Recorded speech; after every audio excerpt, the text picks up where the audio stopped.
Inshallah, we're starting from 211 to 220. So do we have a volunteer to read these verses, or do you want me to read them? No, I can read them, Yeah, inshallah. thank you very much. Please do that. Thank you. Do I read the verses first and then the subtitles?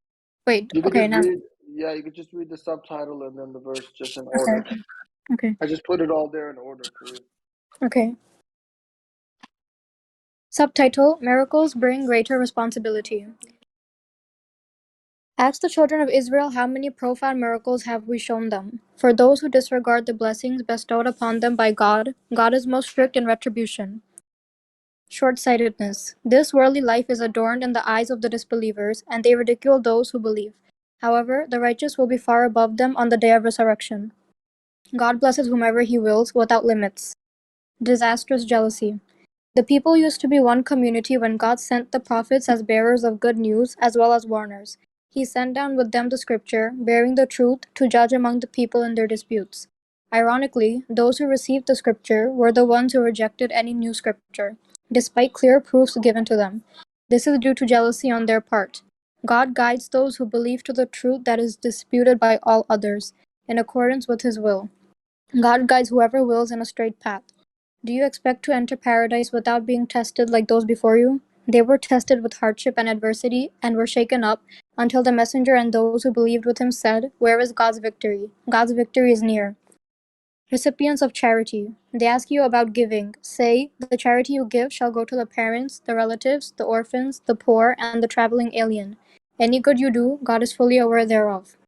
Believers, the ultimate victors. Fighting may be imposed on you even though you dislike it.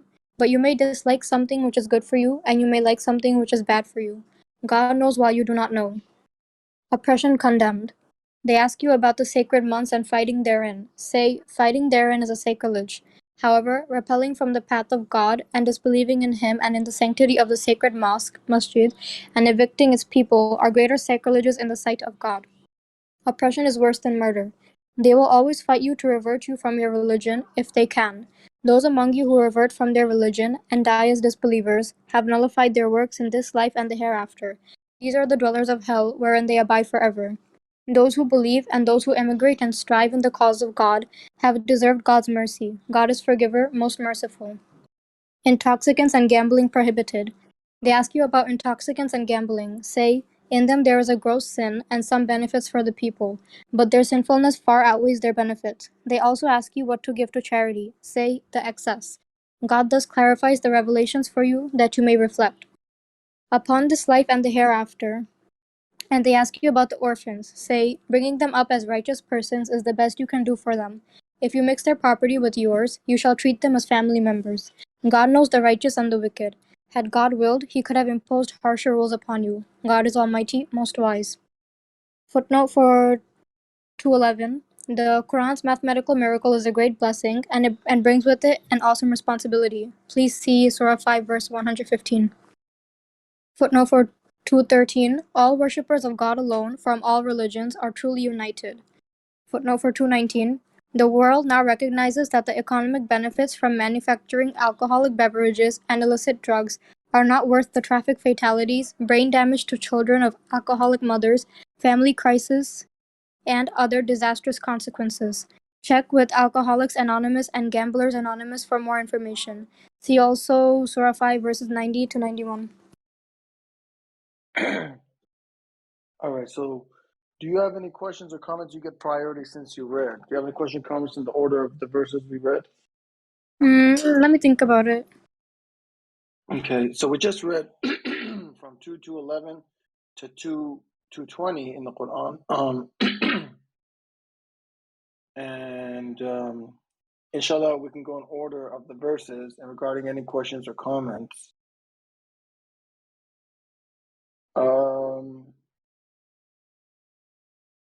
I think, sorry, 2:14 is a very important verse. It says, "Do you expect to enter paradise without being tested like those before you? They were tested with their hardship and adversity, and were shaken up until the messenger and those who believe with him said, where is God's victory? God's victory is near. So here we have an example where the messenger of God is shaken up. And those with him are shaken up.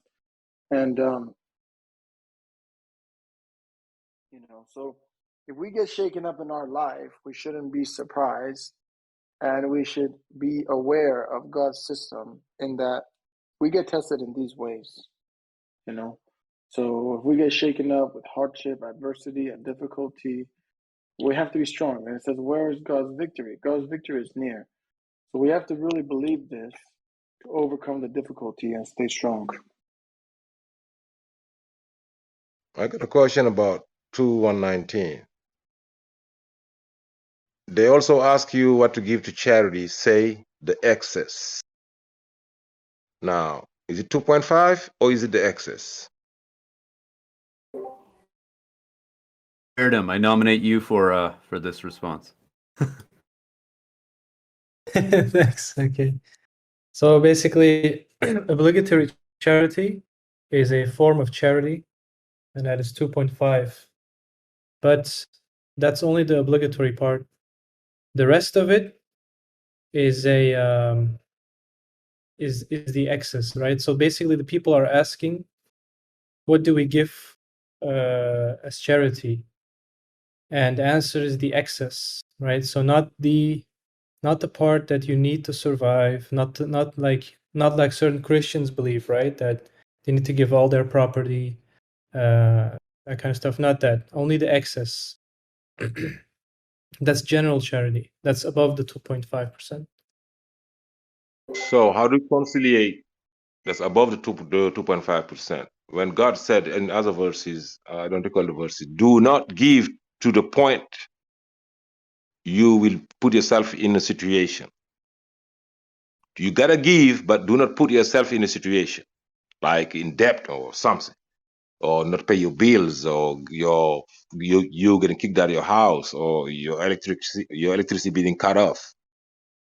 You just need to put two and two together and maybe ponder on these.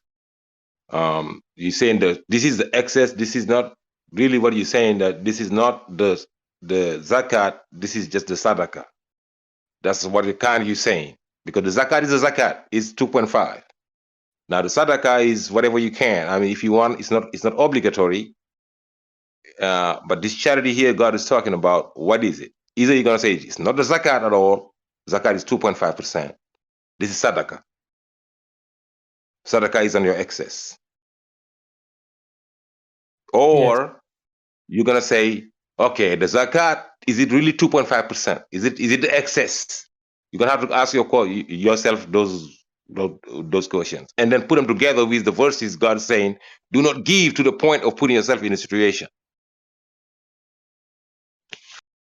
Yes, don't put yourself in a situation that harms yourself. Indeed, that's basically the part of excess, is how I understand it.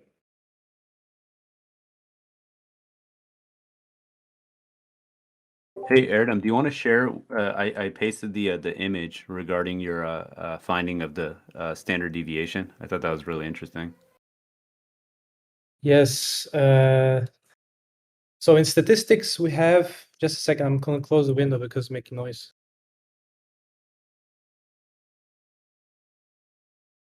Yeah, so in statistics, there's always this 95%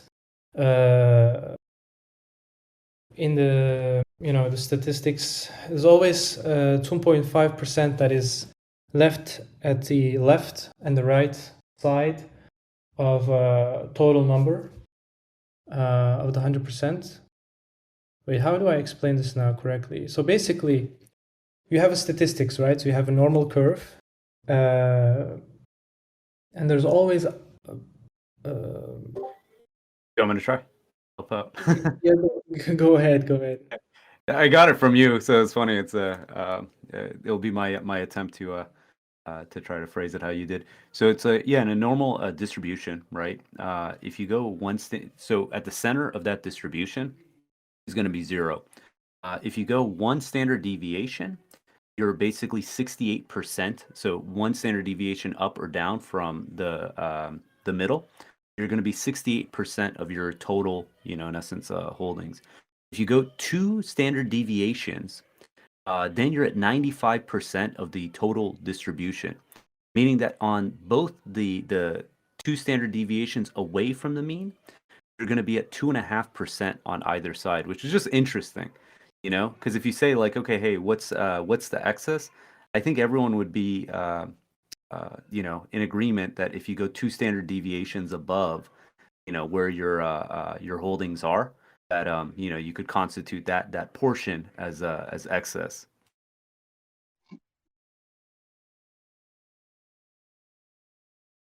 What do you mean by standard deviations? So in statistics, there's a formula to say that to determine basically, if you have a distribution, let's say the height of male human beings, right? It's going to follow a certain curve. And there's a formula that's used to determine each standard deviation. So over the entire distribution, it's typically about plus minus 3 standard deviations from the mean. There is a small tail end beyond that, but for all intents and purposes, you can say that the total distribution is among 3 standard deviations. Meaning, if you find someone who's 9 feet tall, they're going to be a complete outlier in this distribution. You want me to give an example? Yeah, please do. So if you, for example, you have a diet, right? This curve represents the people in a form of 100%, right? All the people. So if you have a diet where some people, like different people respond differently to a certain diet. Some people are going to be in the blue area, the most people where the diet is going to fit perfectly. But other people are going to have too little nutrients or too much nutrients, right? The left and the right yellow. But there's also the red part, where it's basically if you do something, if you go overhead with the diet, is going to be harmful. For some people, it's going to be too much nutrients. And for other people, it's going to be too little nutrients, too little, to the point of harmful. That's the outlier. That's the 2.5%. So there's always this, and this is a general thing in nature. There's always 2.5% outliers at the right side and at the left side. This is just something I saw in my class. So basically, there's always the 2.5% outliers at the right and left, where the statistic doesn't apply. That's why it's called 95% trustworthiness. I don't know how it's in English, but basically it's 95% trustworthiness, whereas 5% is deviating, 2.5 at the left, 2.5 at the right. And that's it's basically the excess. It's the excess. It's the part that is an excess, basically. That's interesting. So basically, you would have the poor people are at the 2.5% deficit, and then the rich people at the 2.5% excess. Yeah, and the term I think Erdem's looking for is a confidence interval, meaning that if you pick someone at random and you say, like, again, did this nutrient plan work well for them or not? There's a 95% probability they're going to be within 2 standard deviations. So if you find someone that is off the charts, then in essence it shows that they're above 2 standard deviations from the mean. Assalamu alaikum. Hello. Peace. Assalamu alaikum. What's the topic? Seems to me you guys are talking about statistics. We read 111 to 120 and 220, and we were talking about 215. We're at 2211. Oh wait, 2219. Sorry. It says they ask you what to give to charity, say the excess. So Erdem was showing that when it comes to standard deviations, what's interesting is 2 standard deviations above the mean is actually 2.5%. So it's like the connection between that being the excess and then potentially the that of zakat. Yeah, I mean the normal distribution. Yeah. Okay. I know what you're talking about, but would you say Rashad derived this 2.5% from the Quran or from that from reasoning through statistics. No. This is Aram's finding. This was just the other week he pointed this out. Okay. Wait, where is the 2.5% anyways? Like, how do we know there's a specific number to it, you know? It's the same as all the religious practices. They're all passed down from Abraham. So Okay. yeah, Gotcha. because there's like some mathematical. I've seen some people come up with like, mathematical reasons to prove the 2.5%, but yeah, there is no verse that explicitly says it's 2.5%. hmm Which is also 1/40, if I'm not mistaken. Yeah. That's verse 140th. All right, so we read these verses. Does anyone have any questions to start? Let's start from. Yeah, I Go have a ahead. Go question. ahead. It says, the charity you give shall go to the parents. Who would be considered the orphans? Like only, like a fatherless or both parents not there, or who? And what age, to be honest? So it doesn't. The Quran specifies like the mothers of the orphans. So my understanding is that an orphan is someone who doesn't have a bread earner as a parent. So if they don't have one parent or two parents, they would still constitute as a orphan. And the age? So Uh, for sure. Oh, sorry. It's as long as they're basically, if you look at is it 4:6? Basically, the age until they can be the custodians of their own property, they're considered children. But once that they can basically like sign a contract without parental supervision, without a guardian, that they can be the what's the word I'm looking for? Guardians of their own estate. They're still considered orphans.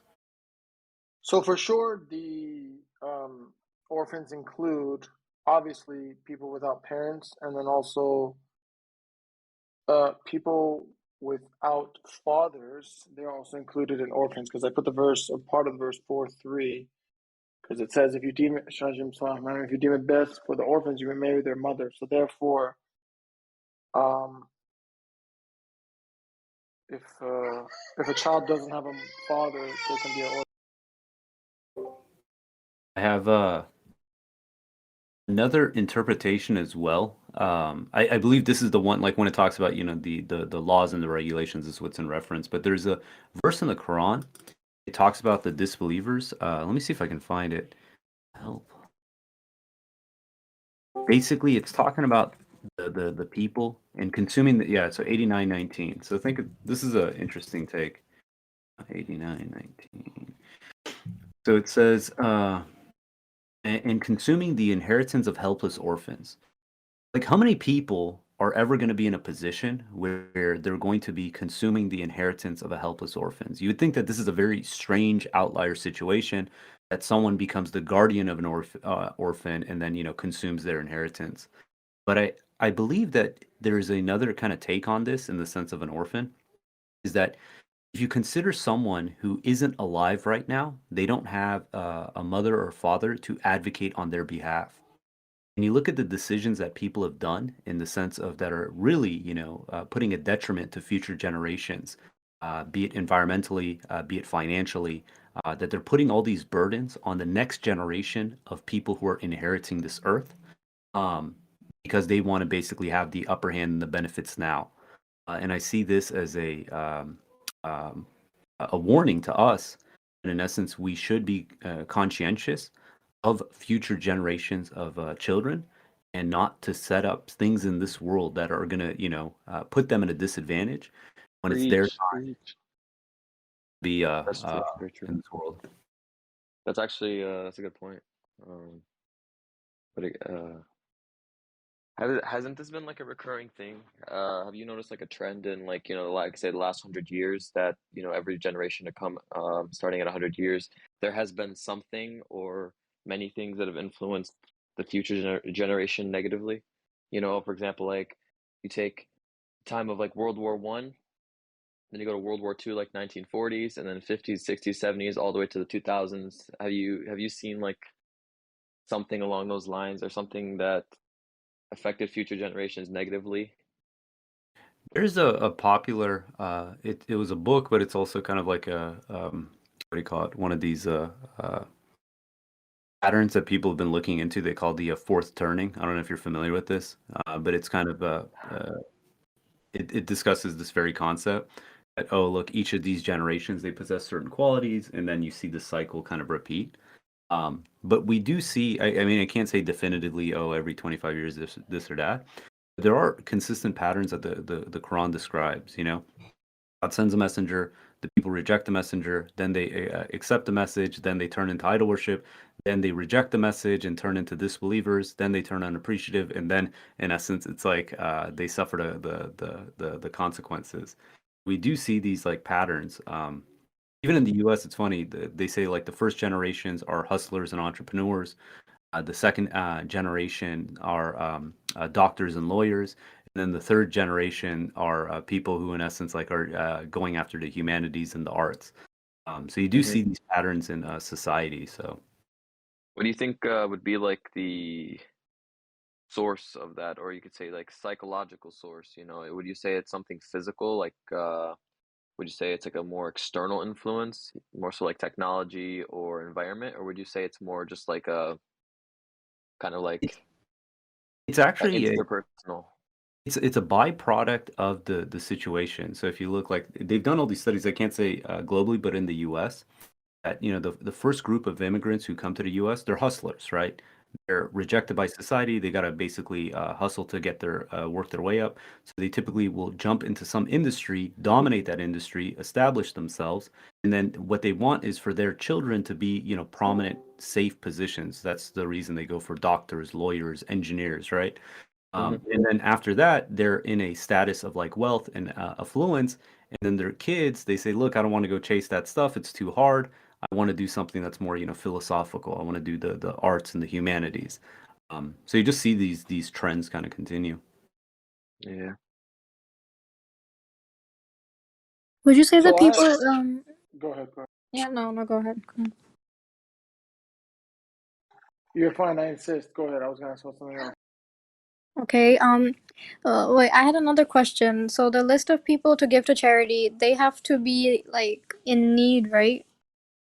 They have to need the money. Correct. I mean, that's the the recipients of the charity. I think it's in 2215. Didn't we read it? Oh no. Where is it where it says? Yeah. 2215 is what we read, and that includes Oh, there the it is. list of who you need to. The order of the recipients. And I had a question about this. Does that mean I skip category? So do you have to know them personally? And if I don't know a category personally, does that mean I skip that category and jump to the next category? I believe so. I mean, my take is it's the part of the aspect of zakat is building this foundation of community. So the more we're attached with the person we're helping out, that God willing, there's other realms that we could help out in as well. I just noticed this from like personal experience. Usually, someone who needs money, that's a very surface level problem.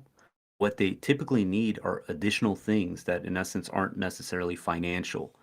Let's say if they don't know how to manage their spending, they don't know how to basically like ask for a raise at their job. They don't know how to find a better paying job, or these kind of stuff. That someone who's giving zakat to someone else, in essence, might be able to help them in other facets of their life as well.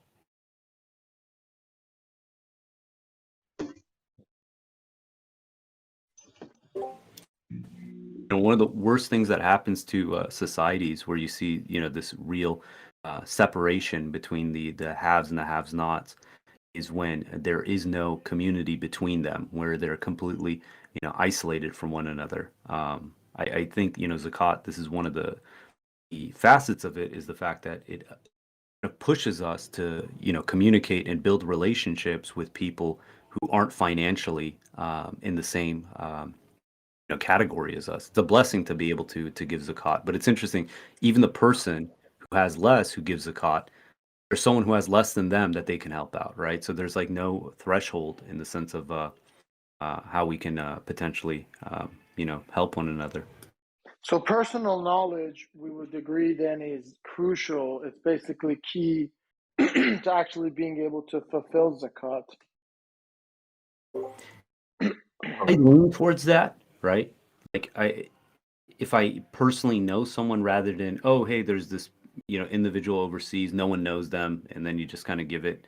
I do think that there's like value in the sense of kind of more localism, where you're helping people that you have a direct connection with. So let's go through the. Oh, go ahead. I was going to say, I do recall Dr. Khalifa in the going through the practices on the video. He says it's people you know. He made sure that he stressed it. So let's go to the categories in order. So the first category is your parents.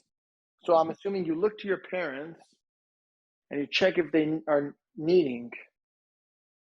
If they're not, this kind of goes with localism, right? If you're not, so would it be fair to assume then your immediate family isn't even, like, they're not even on here, basically?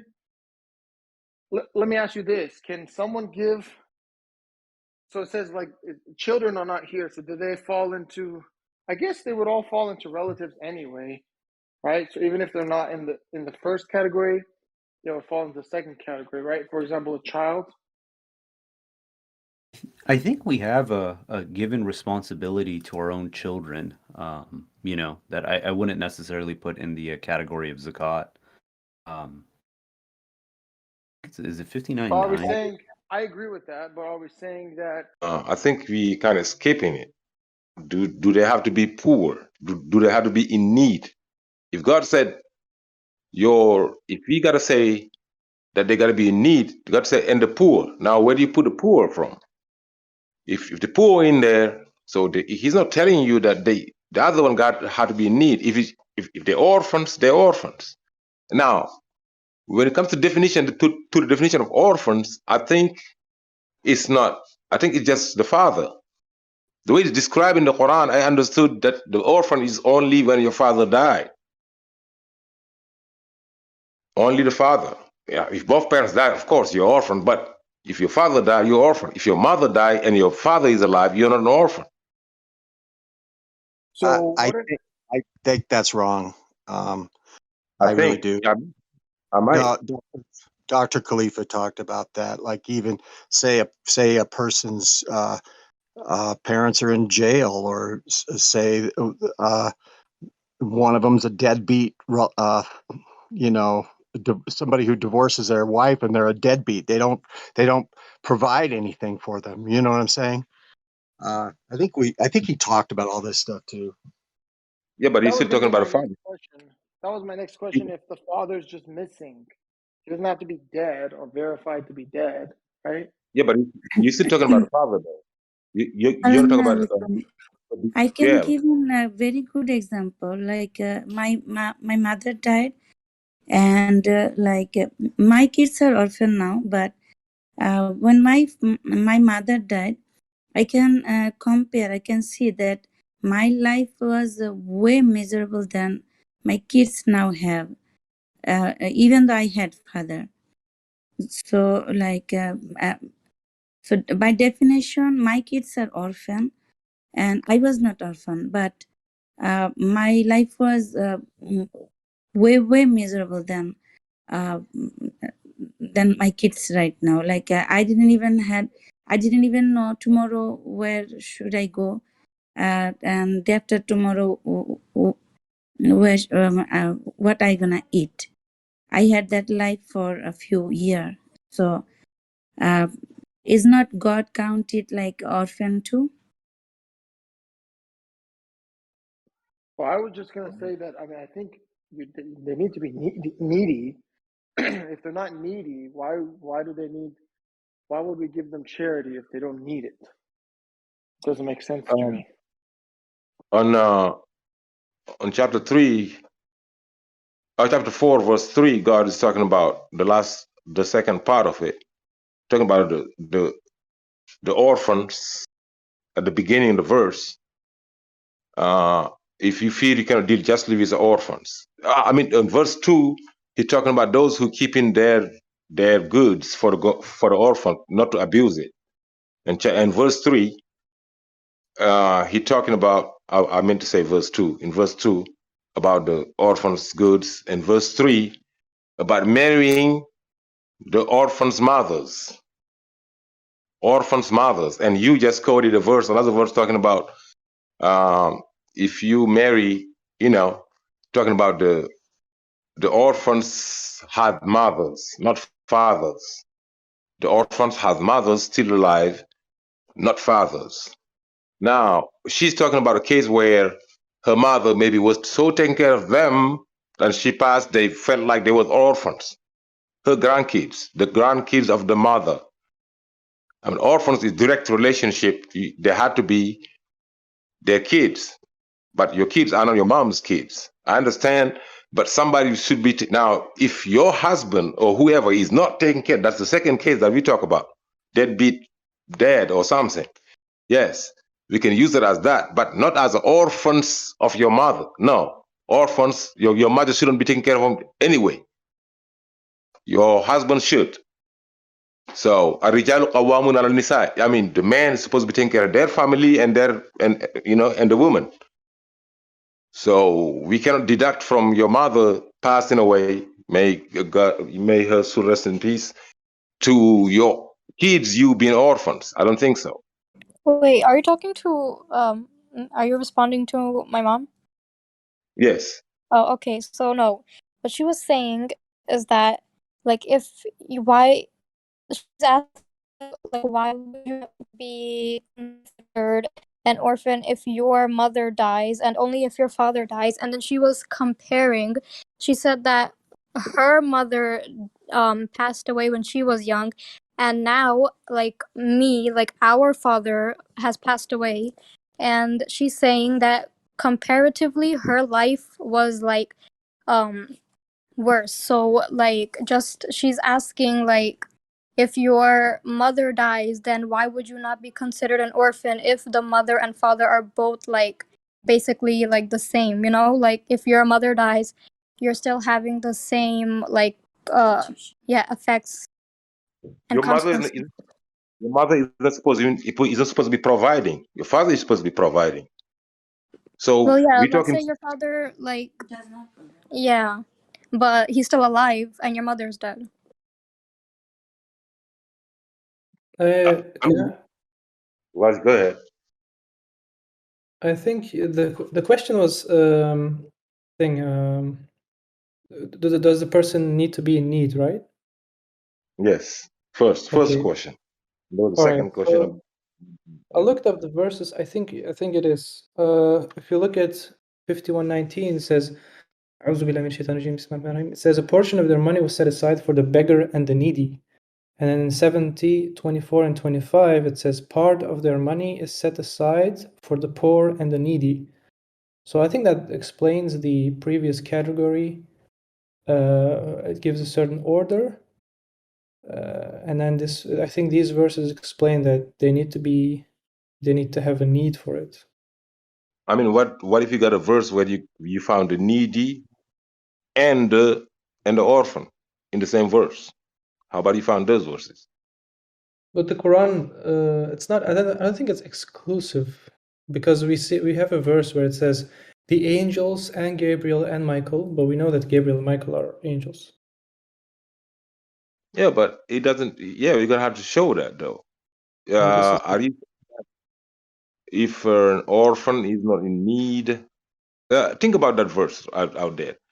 Verse 3 is telling you, if you cannot deal justly with the orphans, talking about if you cannot just keep it for them till they grow up and then you give it to them, you can take part of it to remunerate yourself and take care of them.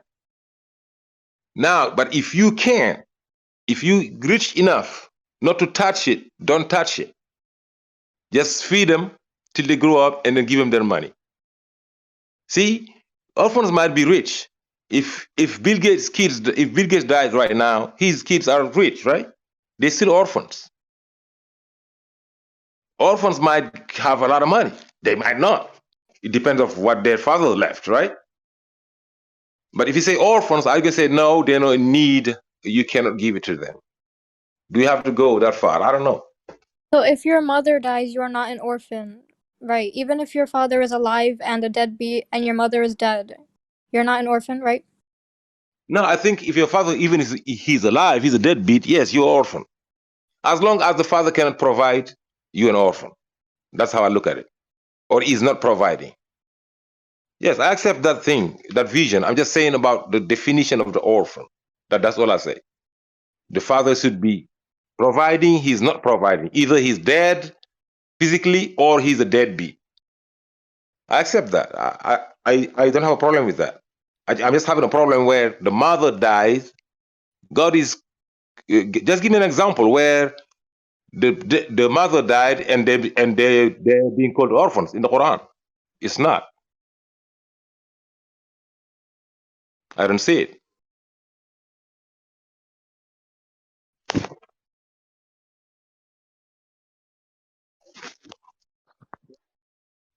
So we have a response in the VC1 chat, and for everyone that just joined, Assalamu alaikum. We read from 2:11 to 2:20, and response was provided by Medina. She said, "Assalamu alaikum. If the verse means both orphan and needy, it simply means we prioritize needy orphan rather than giving to an average needy person." Which verse is that in reference to? My understanding, again, can we put the verse about the needy? Because that's a really good point. Because if we're saying, and I'm saying this as someone who believes that they are all default needy, but I'm willing to see the other side and make a coherent argument about it to analyze the other position. I put the verses. I put the verses. Okay. I see 2298, and I see 7025. It says for the poor and the needy. So what do you guys see the distinction between the poor and needy? That's actually a really good point, because to me, it seems like poor people are just poor, but needy, if we have a description of this in the Quran, they're burdened by sudden expenses. It can make you needy. That's potentially how I see it. What do you guys think about this? It is a distinction. It is a distinction between the miskin, between somebody who is in need and somebody who's poor. You might not be poor, but you're in need. Your electricity got to be cut off. You're working, but you cannot join the two ends. So you see that guy, and he's in need. He's a needy right now. So you can help him. But the poor is a poor. He's not poor. He works. He got a job. He just this month or this year or whatever, for some reasons, his car broke down or something, or he lost some money, or whatever happened. He's in need. He's needy. The two. Yes. Well, I was just gonna say, I think I just disproved myself, because I put this verse 960. Look what it's saying. It says the charities shall go to the poor, the needy, the workers who collect them, the new converts, to free the slaves, and to those burdened by sudden expenses in the cause of God. So I'm not sure which type of charity this is. This doesn't look like zakat to me, to be honest with you. However, nevertheless, I do see a distinction between these three categories: the poor, the needy, and to those burdened by sudden expenses. But I'm not sure what exactly. I don't know. If we read the context of 960, maybe we'll understand what it's talking about, like what kind of charity that is. Maybe if I, for example, I'm stuck outside of home. I'm not poor, but I don't have any money on me, and I need some money to get to the train, right? Exactly. So that I'm in need. I'm not poor. I don't have a sudden expense, but I am in need, for example, then. Yep. Let me just play this real quick. 99% again. See, it's a small percentage. I do it twice a year. No. And it goes to specific people. The Quran lists them in this priority. First, your parents. If your parents are rich, and these are the recipients of your charity. If your parents are rich, the second, Bro, the rest are You have this 2.5%, you give it to your relatives. If they're all rich, then you find some orphans, people who do not have support, parental support, a father support or something. And you give this charity to them. After the orphans, you give to the alien, somebody who's traveling and is stranded and doesn't have the money or the bus fare to go to his hometown. You help that person. So the order in the Quran is the parents, the relatives, the orphans, the traveling alien, the poor, the beggars, and so on. So there is a specific order for giving these charities. However, there is also a general charity called sadaqah. And this is an on-the-spot charity. You're walking in the street and you see a poor person and you want to help, then you help that person, and this is called sadaqah or charity. You're supposed to be charitable the whole year, all the time. You must be charitable. But the zakat is the obligatory charity where you give it to someone you personally know. You personally know that this fellow is poor and needs help. And you give your 2.5% to these people that you personally know. You cannot consider the taxes, for example. Okay.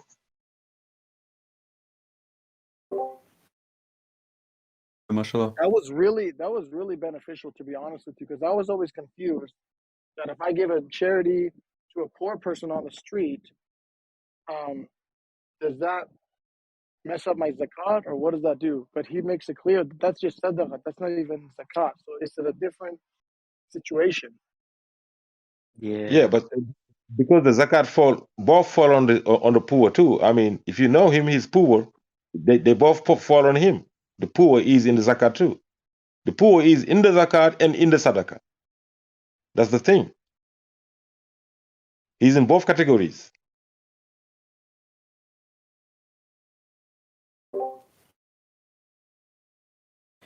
I think Erdem pointed this out too. So like 960 is in reference to sadaqah.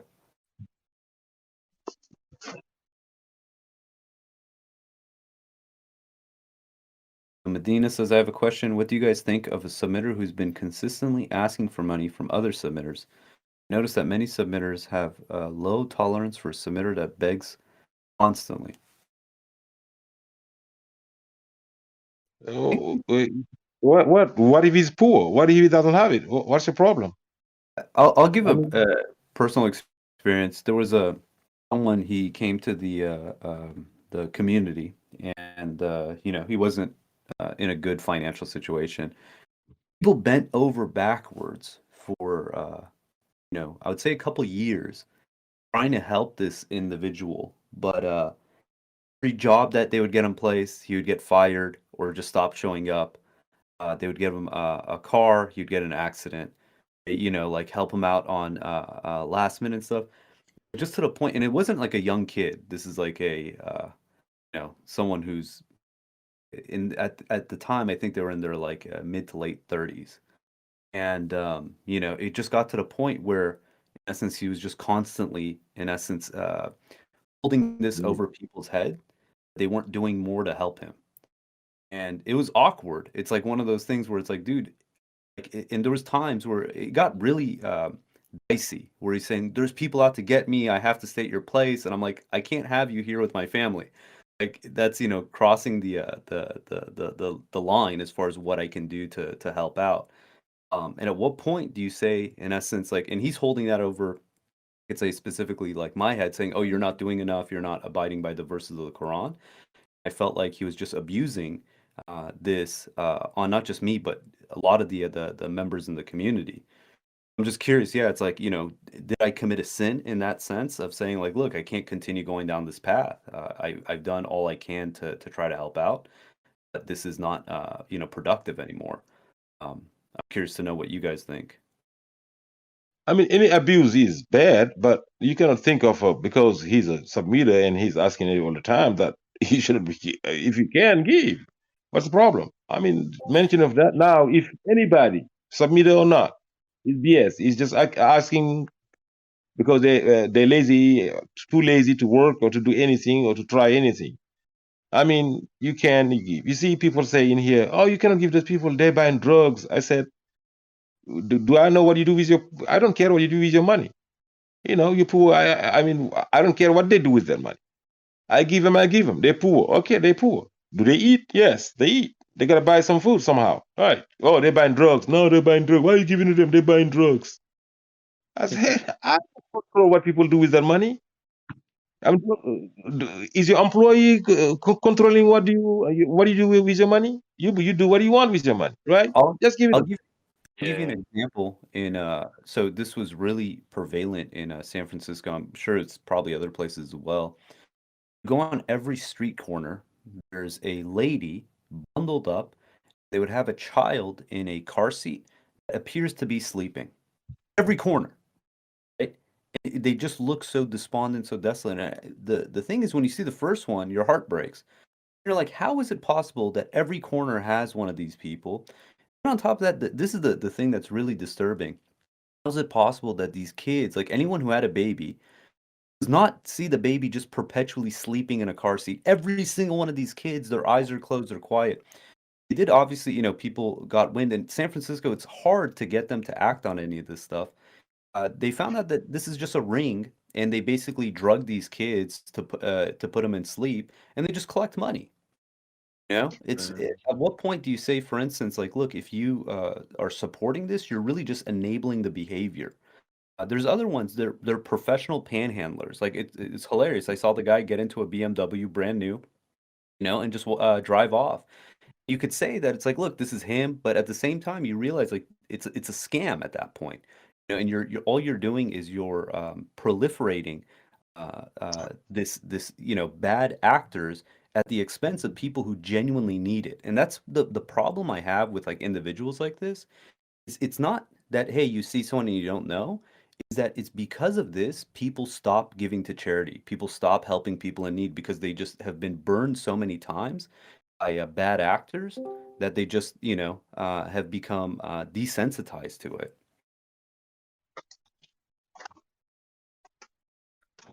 Yeah, I mean, you're right.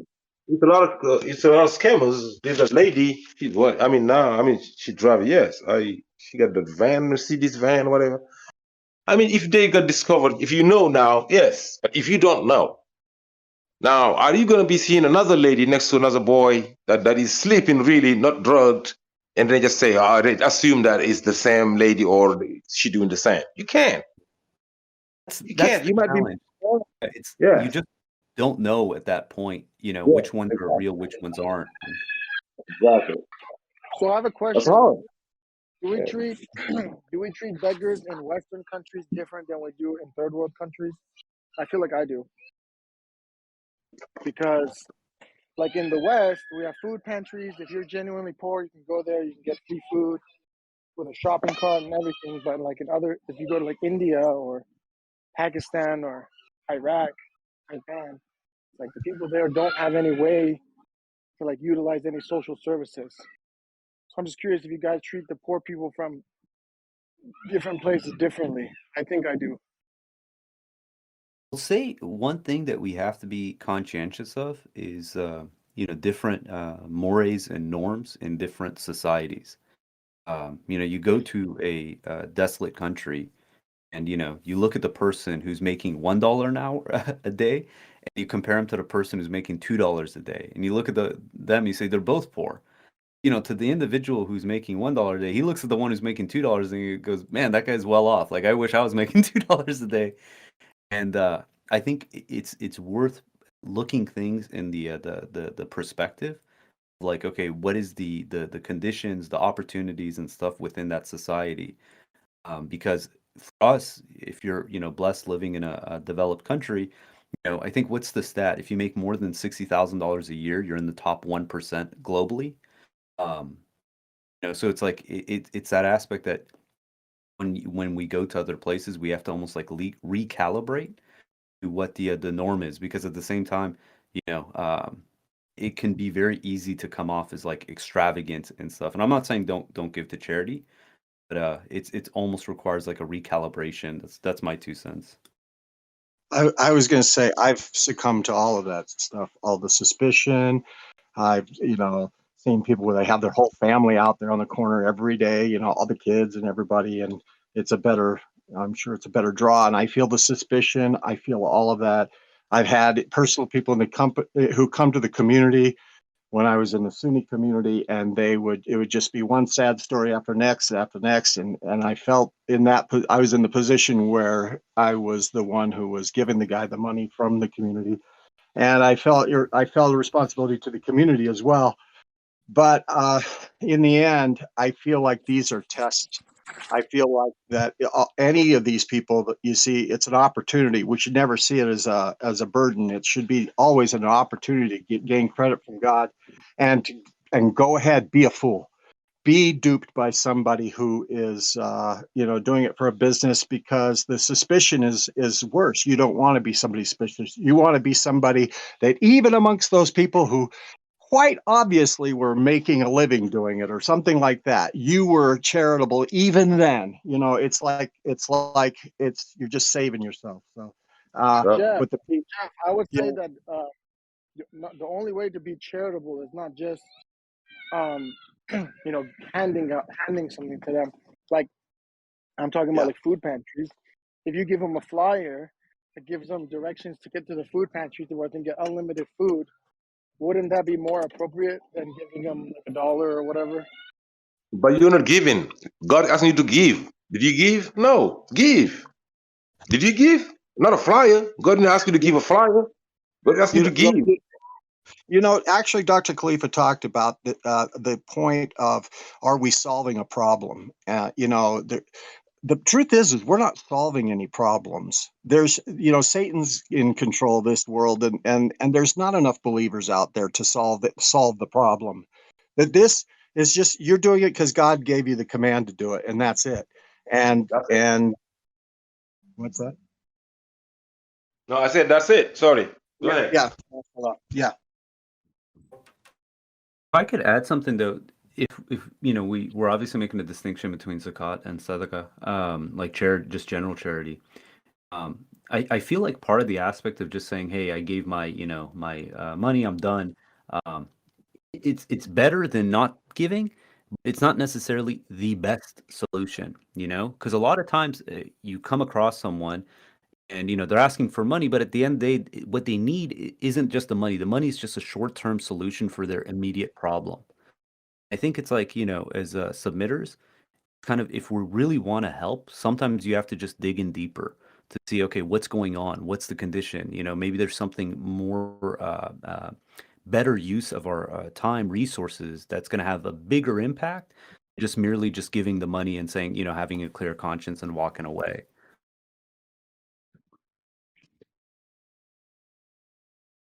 There's a guy in a corner this summer who a bunch of people in a church, they paid for him to go through rehab and to be away from the community and out in the country, and got rehabbed. And he came back, and that lasted for about a week, and then he was back in the same position. And the truth is that was tried, but here he is. He's in need. He's definitely homeless. He's hungry. He needs food. Yeah. And he's getting money for alcohol too. But definitely he needs money for food.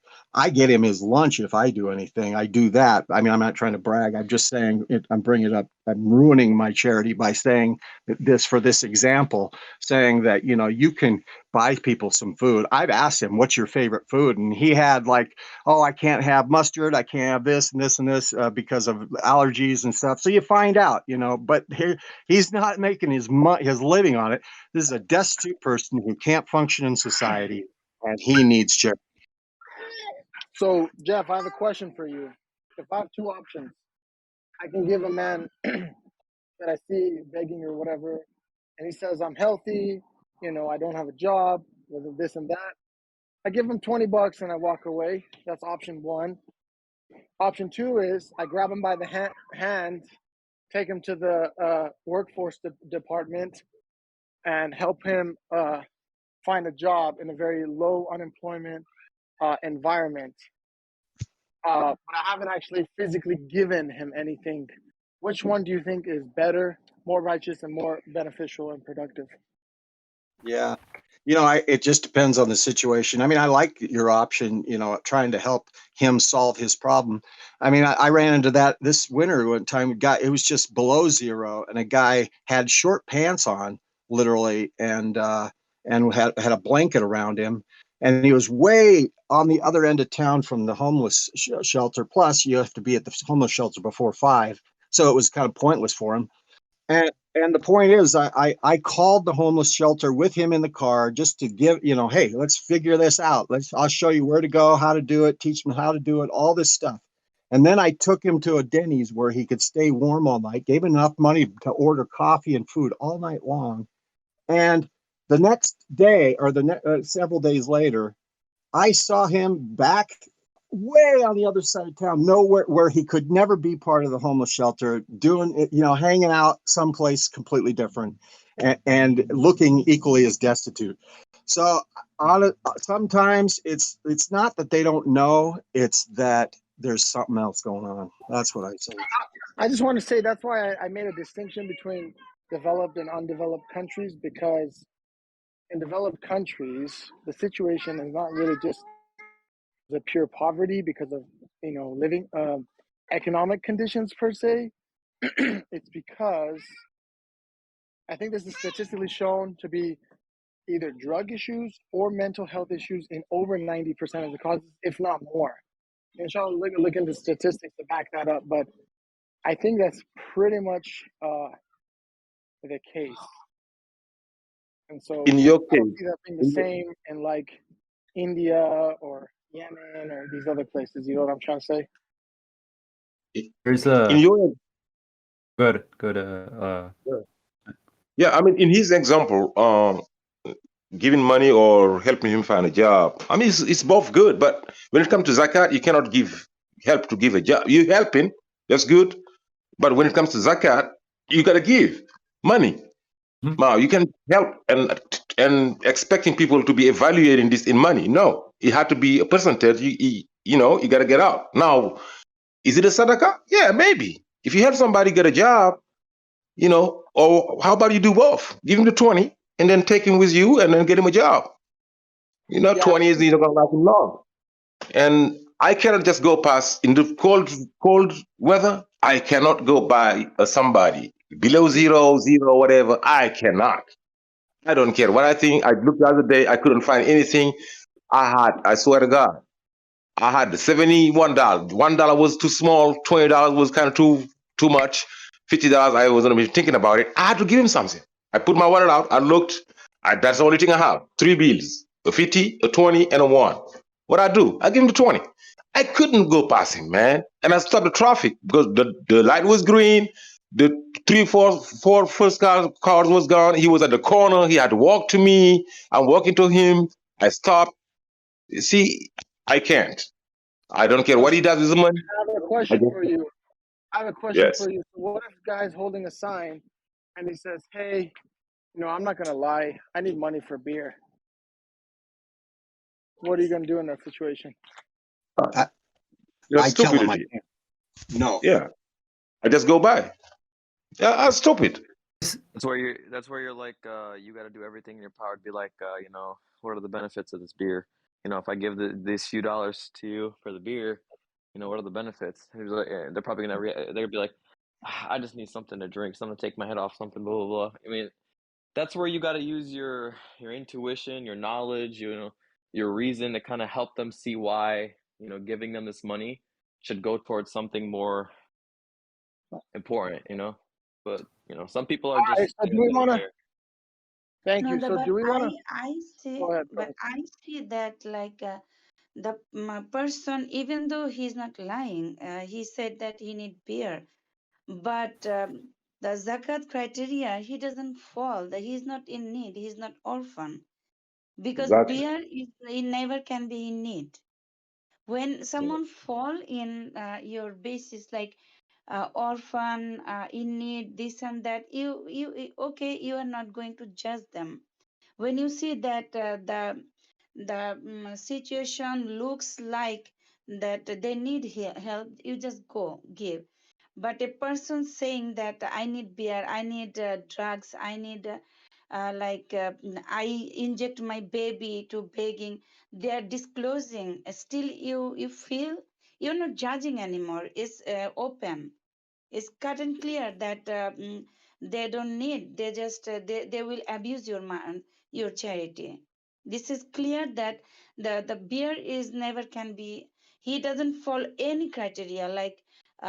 He is not orphan. You don't know, but you know you don't know he's orphan, but says orphan you know. So How do you guys he doesn't really. how would you guys think about this situation? If someone were to come to you and ask you, like, they don't have any money and they ask you for money, and you know their intentions with when you give them the money, and that's just to get, drugs or something, and the drugs that they actually want to get will kill them. Will you like how will that be seen? Would that be considered still giving zakat because you're giving them money for something that's killing them? So really, it'd be like a negative impact on them rather than like a positive one. So this actually in San Francisco, it's very common. Like I think last year the drug overdoses hit like there was more drug overdoses than COVID deaths. But it's so prolific that there's moms who literally are basically begging the city to shut down the open drug use and begging people not to enable them. So they're saying, look, if my kid can't get money and can't get food, he'll come home. So please stop feeding them. Please stop giving them money. And if the situation gets bad, they'll come back because they have free food, free access to any resources they need, a shelter. They just continue living that lifestyle. It's interesting because in essence, what seems to be the appropriate approach is actually tough love, saying, look, we're not going to give you housing, we're not going to give you food, we're not going to give you these things because you have, like, in essence, parents who are willing to take care of you. Because we're enabling this behavior, you're literally heading in a direction where you're going to probably end up overdosing and dying. Why don't you do it? Why don't the parents do it? Go ahead and get your kid and go ahead and take him to rehab and do what you got to do. Why you leave him there? So the kids are like older kids. So you're talking about like people in their late teens to 20s. But the fact is, consider it. I forgot what the expression. What's a Peter Pan? Not Peter Pan, Pinocchio. They're in like Lost World. They see this Peter as like Pan syndrome, or no. They just see it Pan as like syndrome means you don't want to grow up. this is like they see it as a utopia, right? They get to shoot up all they want. They have housing, they have food. No one's harassing them. So in essence, there's no motivation to get out of the situation. This is Like the this parents is try a to really go back. Yeah, this is but a really not good topic every because single one of them are parents that can take care of them. Some of them do, some of them don't. You see, it's a balance. The case he talked about somebody he knew, like a brother or a cousin. He's in drugs. If you give him money, 100% he buying drugs. Why would you give him money? I understand that. But somebody you don't know. Yes, they might be doing drugs. Yes, you can look at them sometime. You said, yeah, they're in drugs. They're sheriff, they're skinny, they cannot, they're shaking, they're shivering, they're in need of drugs. You can tell. You can look at them and just, yes, they're in drugs. It's hard. So You think about yeah. So wait, when someone is in like desperate need of money or like help, they're poor, live on the streets, and they need help, is it always considered a positive thing to help them when you're unaware of what they could do with the money? And then is it considered a negative thing if you do know what they're gonna do with the money and you choose to not give them? It's not just the money. You have to consider in essence. And okay, so I believe even if you're naive, God protects the believers.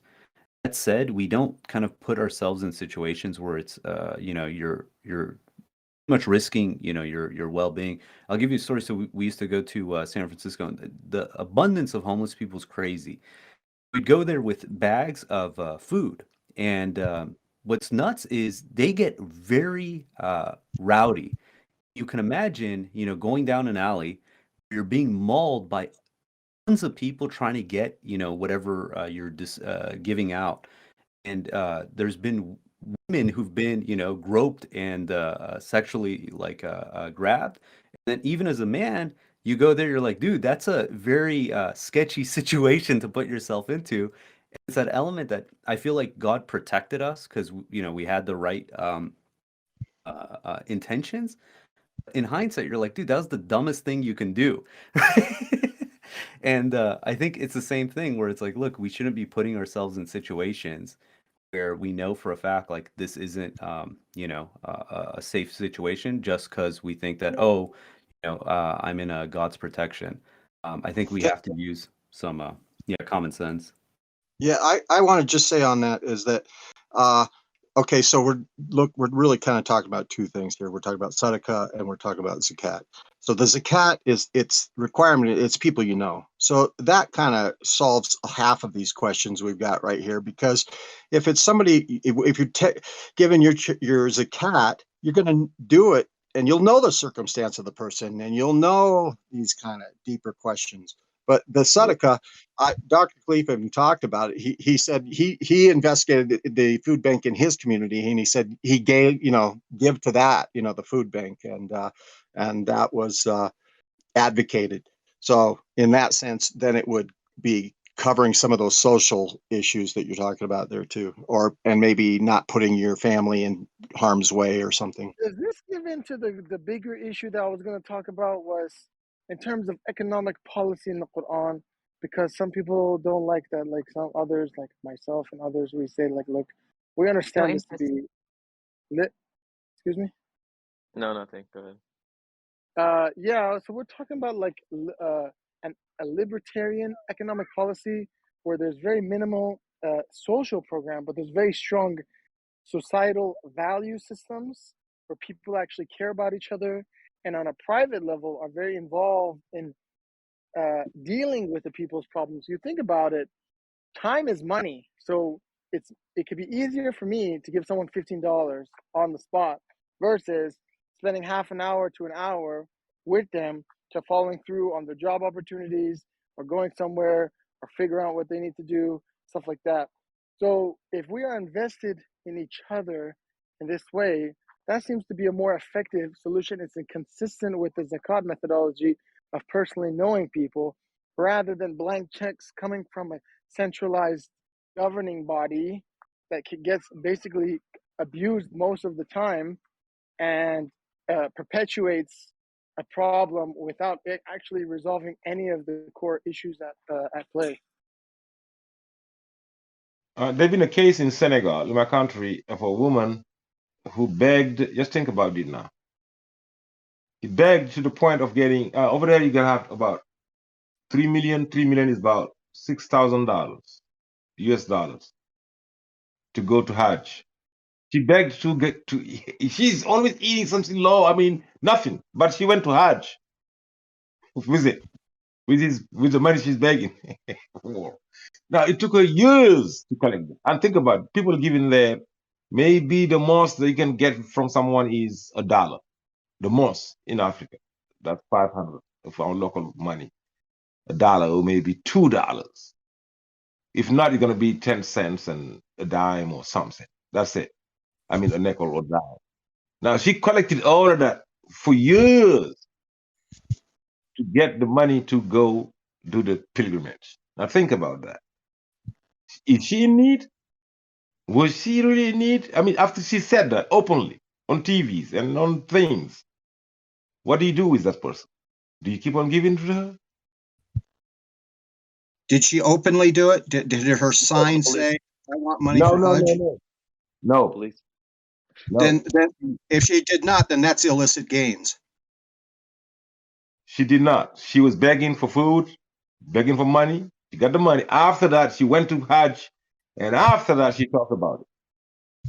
I believe that's illicit gains, personally.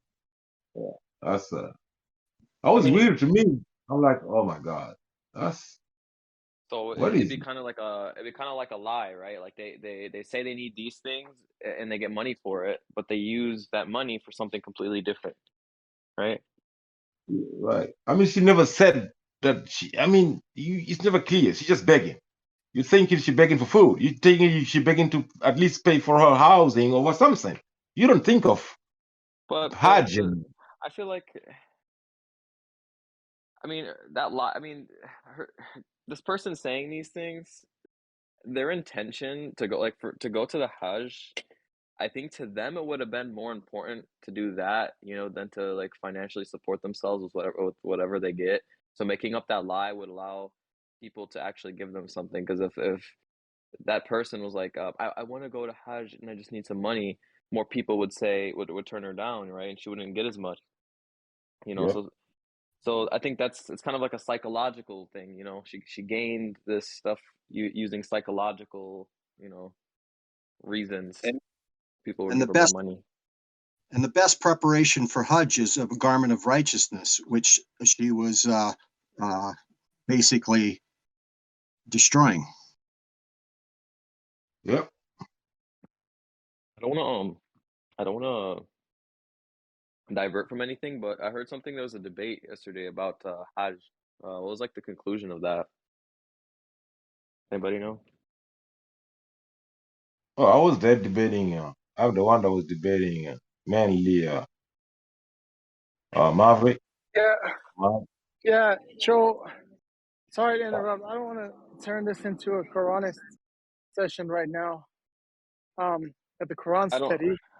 Yeah, I'm gonna say Does good. anyone have any? Does anyone have any questions about the verses we read, and then verses in general from the Quran that we want to discuss? I mean, I I don't.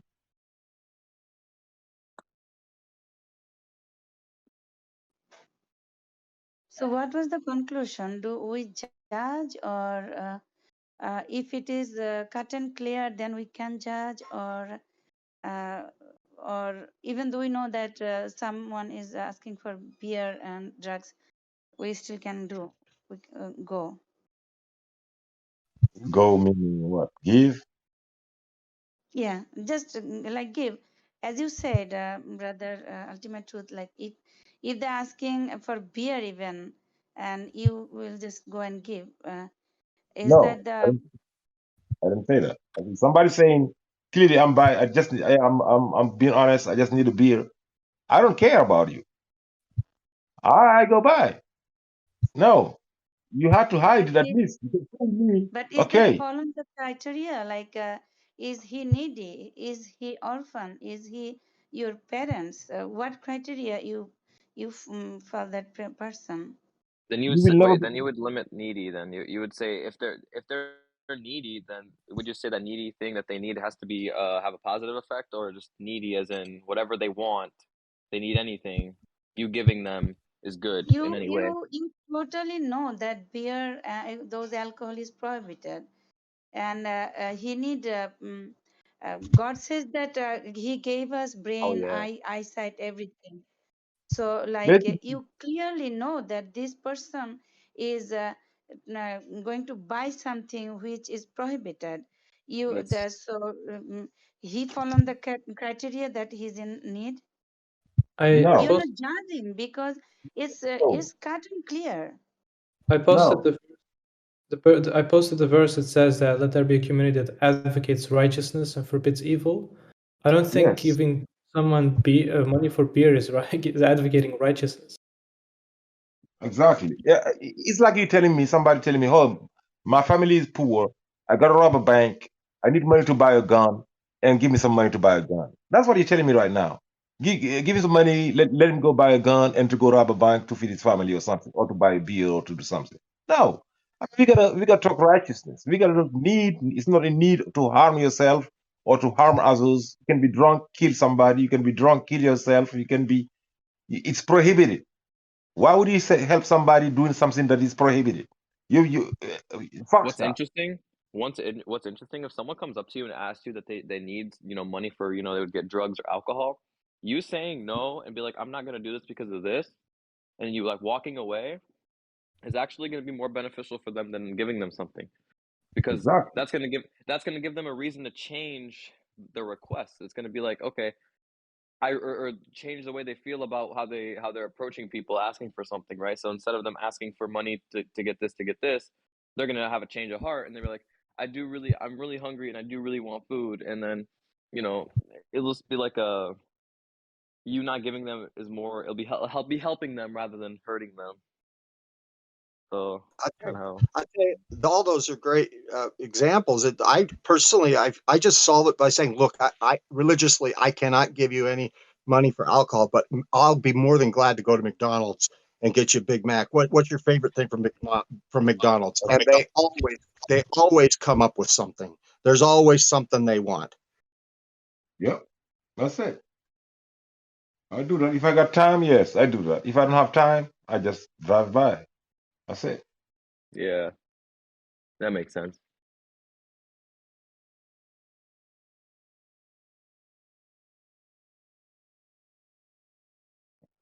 I took one of my car. I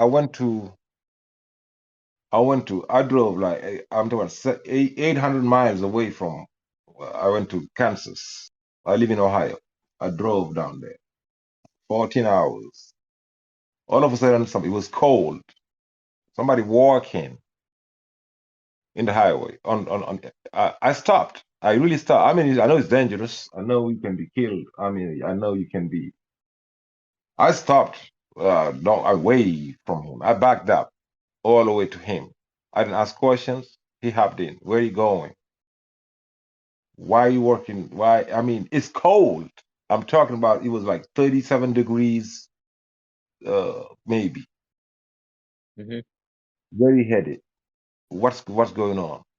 He going really east. I'm going north. I said, okay, I can take you to this and I can drop you off. I mean, what do you need? He said, I said, I can get you to a station, bus station, something. Get your ticket to go wherever give you something. I might be able to pay for the whole ticket. I need my gas, I need my stuff. Yes, he said, no, just give me some money. So I'm not going to give you some money. I'll take you to a bus station. I go to an ATM, I'm making sure that he's not thinking that I got cash with me because he might be thinking doing something. You know what I mean? So we went first to a gas station. We stopped. I was hungry myself. He was hungry. I bought some food. We sat there. All of a sudden, the police comes to us. I don't know what the heck happened. I just don't know what happened. Somebody called the police. I don't know what happened. The police he was even outside. It was a gas station with a little thing outside. A couple of table, a couple of a table with some built in cement. We were sitting there eating. I'm talking to him. I even got pictures of him right here on my phone. I was while I'm talking to him, he's telling me, and he had a dog. He had a little dog. I was crazy. I said, okay, we had food and everything. I said, listen, I'm going east. The police came and asked me, what are you doing here? I said, I mean, what's going on? Yeah, I met him in the highway. I took him, and I'm stopping here getting some gas, and we eating. Nothing going on. Oh, and then he called me on the side. No, you can't. You can't do that. They're dangerous. They're this and that. I'm okay, sir. I'm fine. Ask me for my license, just not to escalate anything. I give him my license, give him my everything. I don't know why he asking me. I just don't want to escalate anything. Do you know? I don't know him, sir. I took him on the highway. I'm helping him. So finally, he stood there for a moment and left. So I said, okay, myself, I'm going to leave you here because this is going to be trouble. I can't take. I'm going north. You going east. So I'm going Ohio, and you going somewhere else. I gave him $20, and I left him at the gas station. Now the police was kind of telling me you cannot leave him here. That's what he was kind of telling me. I can leave him anywhere I want. I mean, he's free to be anywhere he wants. I don't care. People don't want those people in their cities. They don't. You can tell. They want them to just go by, don't stop here, go to a different neighborhood, go somewhere else, whatever. It's situations where you don't know really. You cannot just go by. Sometimes it's dangerous, sometimes it is not. I mean, I felt like he was a nice guy who just had problems in life. It's hard to just Yeah, anytime trying to think too much. You know, I know. yes, like something like one person in the Facebook, he was giving like if anybody there can help. I'm hungry, my stomach hurting, and personally messaged me.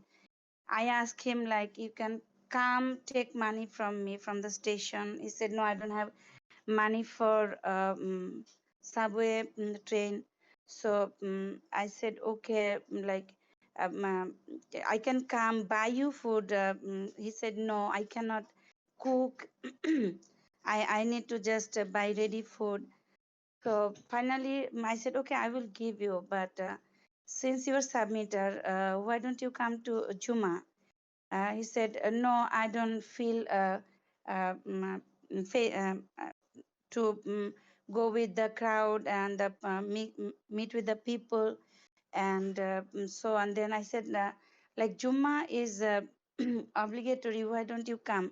No, I can't prostrate for my big belly. This and that, like those. I was not judging him, but those conversation went like this way. Just compared to like what brother Ultimate Truth said, like he was giving excuses that he cannot prostrate for the belly, so that's why stomach, but his stomach was hurting for hungry, but he will not accept cooking. I was in like trouble, like what to do. Those nothing is making sense, but should I judge or not? Then finally I gave up. Like yes, I gave some, but I don't know, God forgive me, I was also start judging him. Can I play a quick audio about this incident? This happened years ago. I didn't realize it was 2008, but it's still, I think it's pretty applicable. Do you guys want to hear it?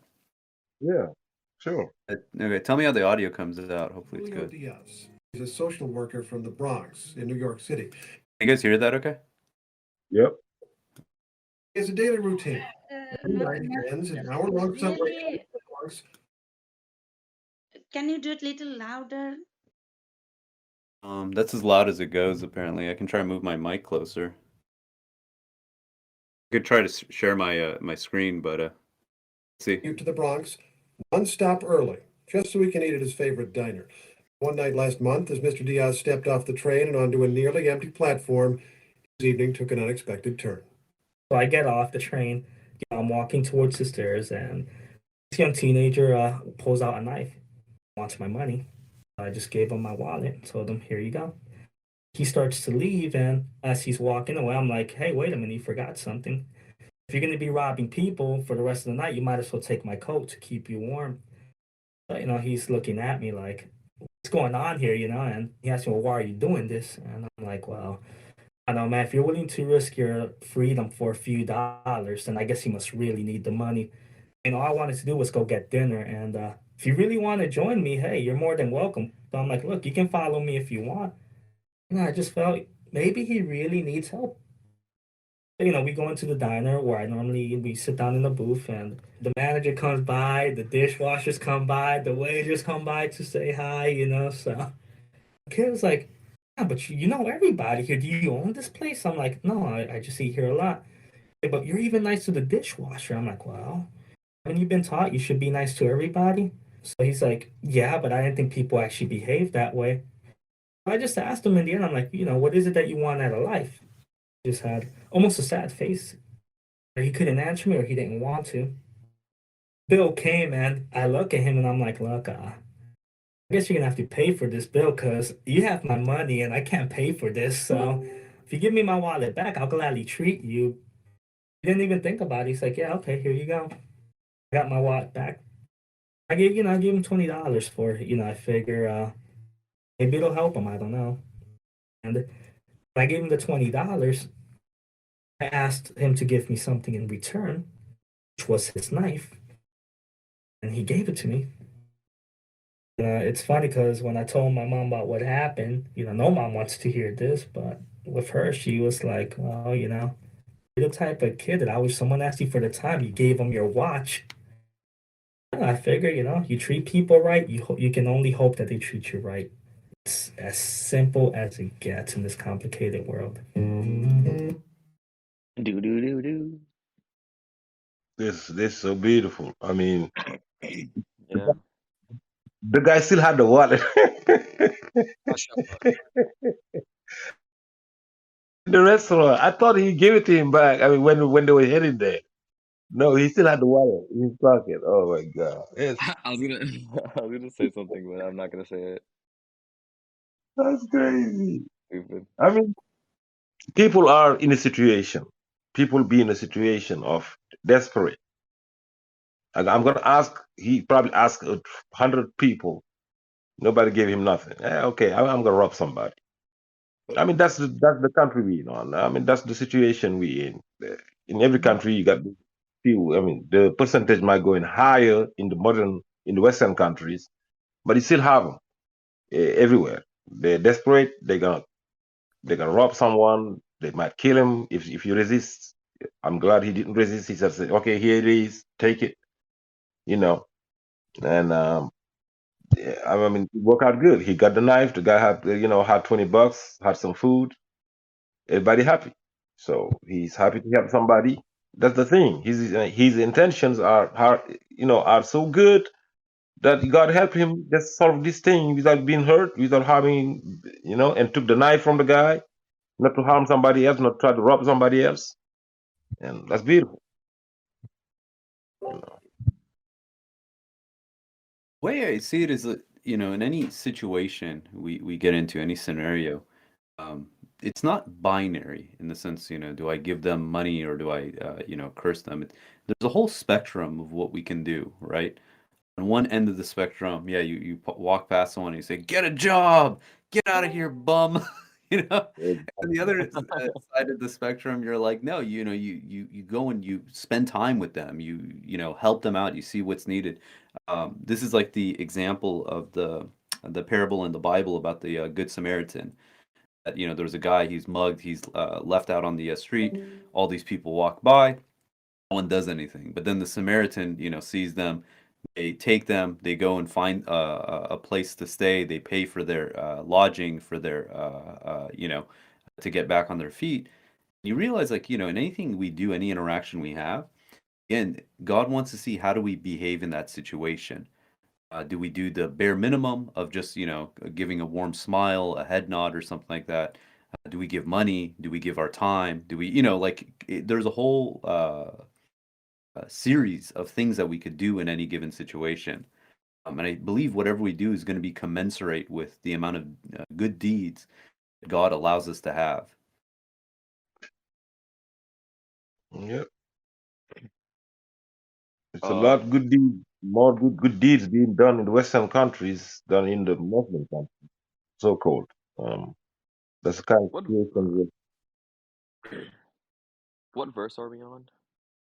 We In read John 2:11 to 2:20. 2:20. Okay. I pasted a verse. I really like this. It says, when they're told, give from God provisions to you, those who disbelieve say to those who believe, why should we give to those whom God could feed if he so willed? You're really far astray. It's like, God puts these opportunities in front of us, again, to allow us to be promoted by this, grow and develop our souls, to gain good deeds. But if we just forego these opportunities, it's only to our own loss. Like, it's a blessing that there are people who are in need. This is like one of the systems. At the same time, we're serving other people. They're also serving us as well. And it creates this opportunity where we're all, in essence, growing the kind of the pie of righteousness. Yep.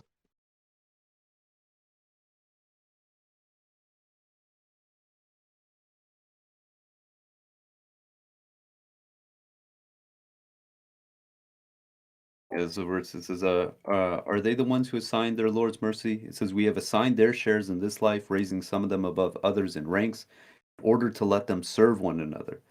Mercy from your Lord is far better than any material they hoard.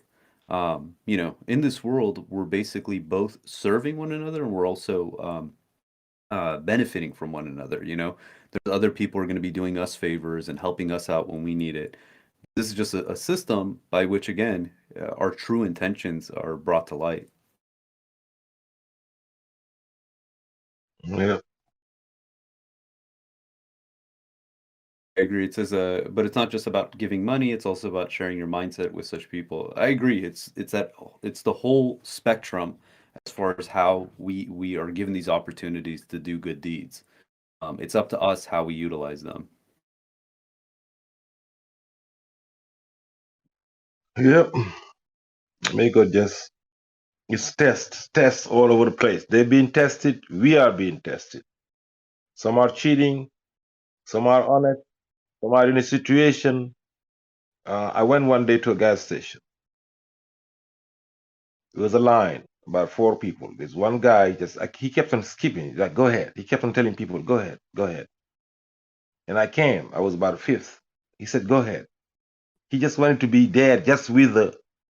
That's what I felt. I said, is this guy trying to rob the guy or something? I was worried about the clerk. I'm thinking, this guy don't want to just buy his thing and leave. He kept on, just letting people go. I'm worried about it. I'm like, this is weird. So he said, go ahead. I said, no, go ahead. I said, no, go ahead.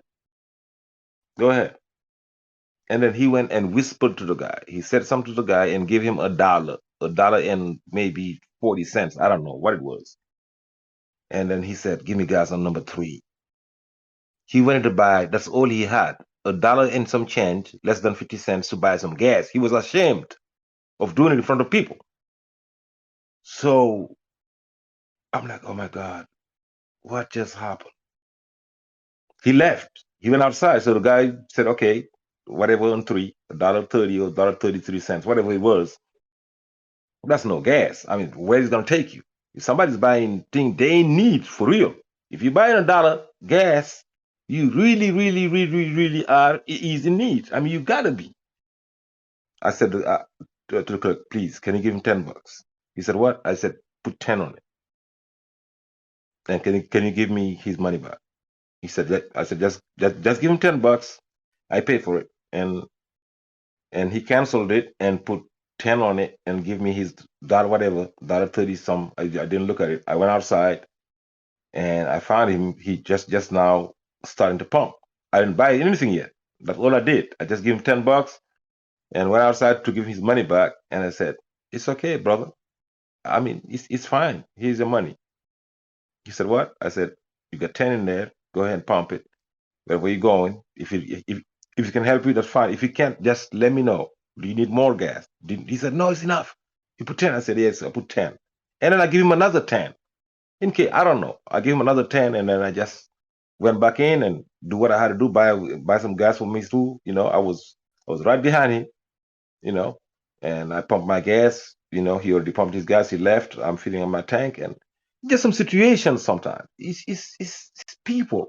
I mean, you people watching, they're not bad. They just ashamed. They don't have it.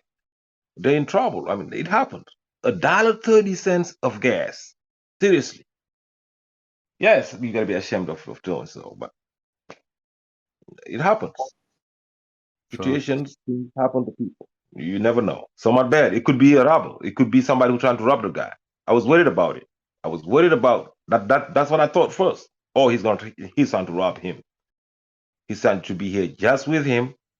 I said, I'm not going to let him do that. I'm going to be here. I said, go ahead. I'm going to be behind him.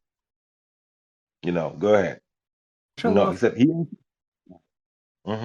Just going to say the fact that you're caught, think of how many people go through their day-to-day interactions and they just miss these opportunities, right?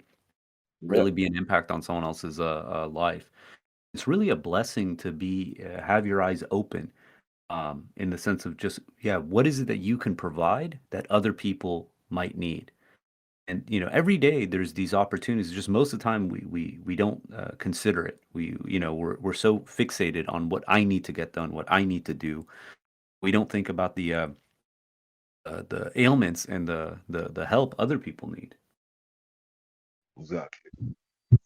I've been trying to think of where's the verse where God talks about the people are too dignified to be asking for money, but they need it, but they would never ask. Do you remember which verse that is?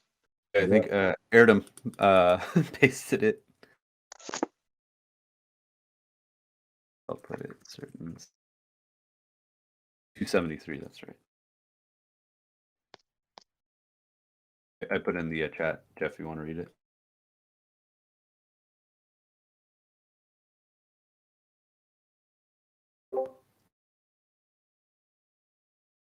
Jeff, did you want to read the verse?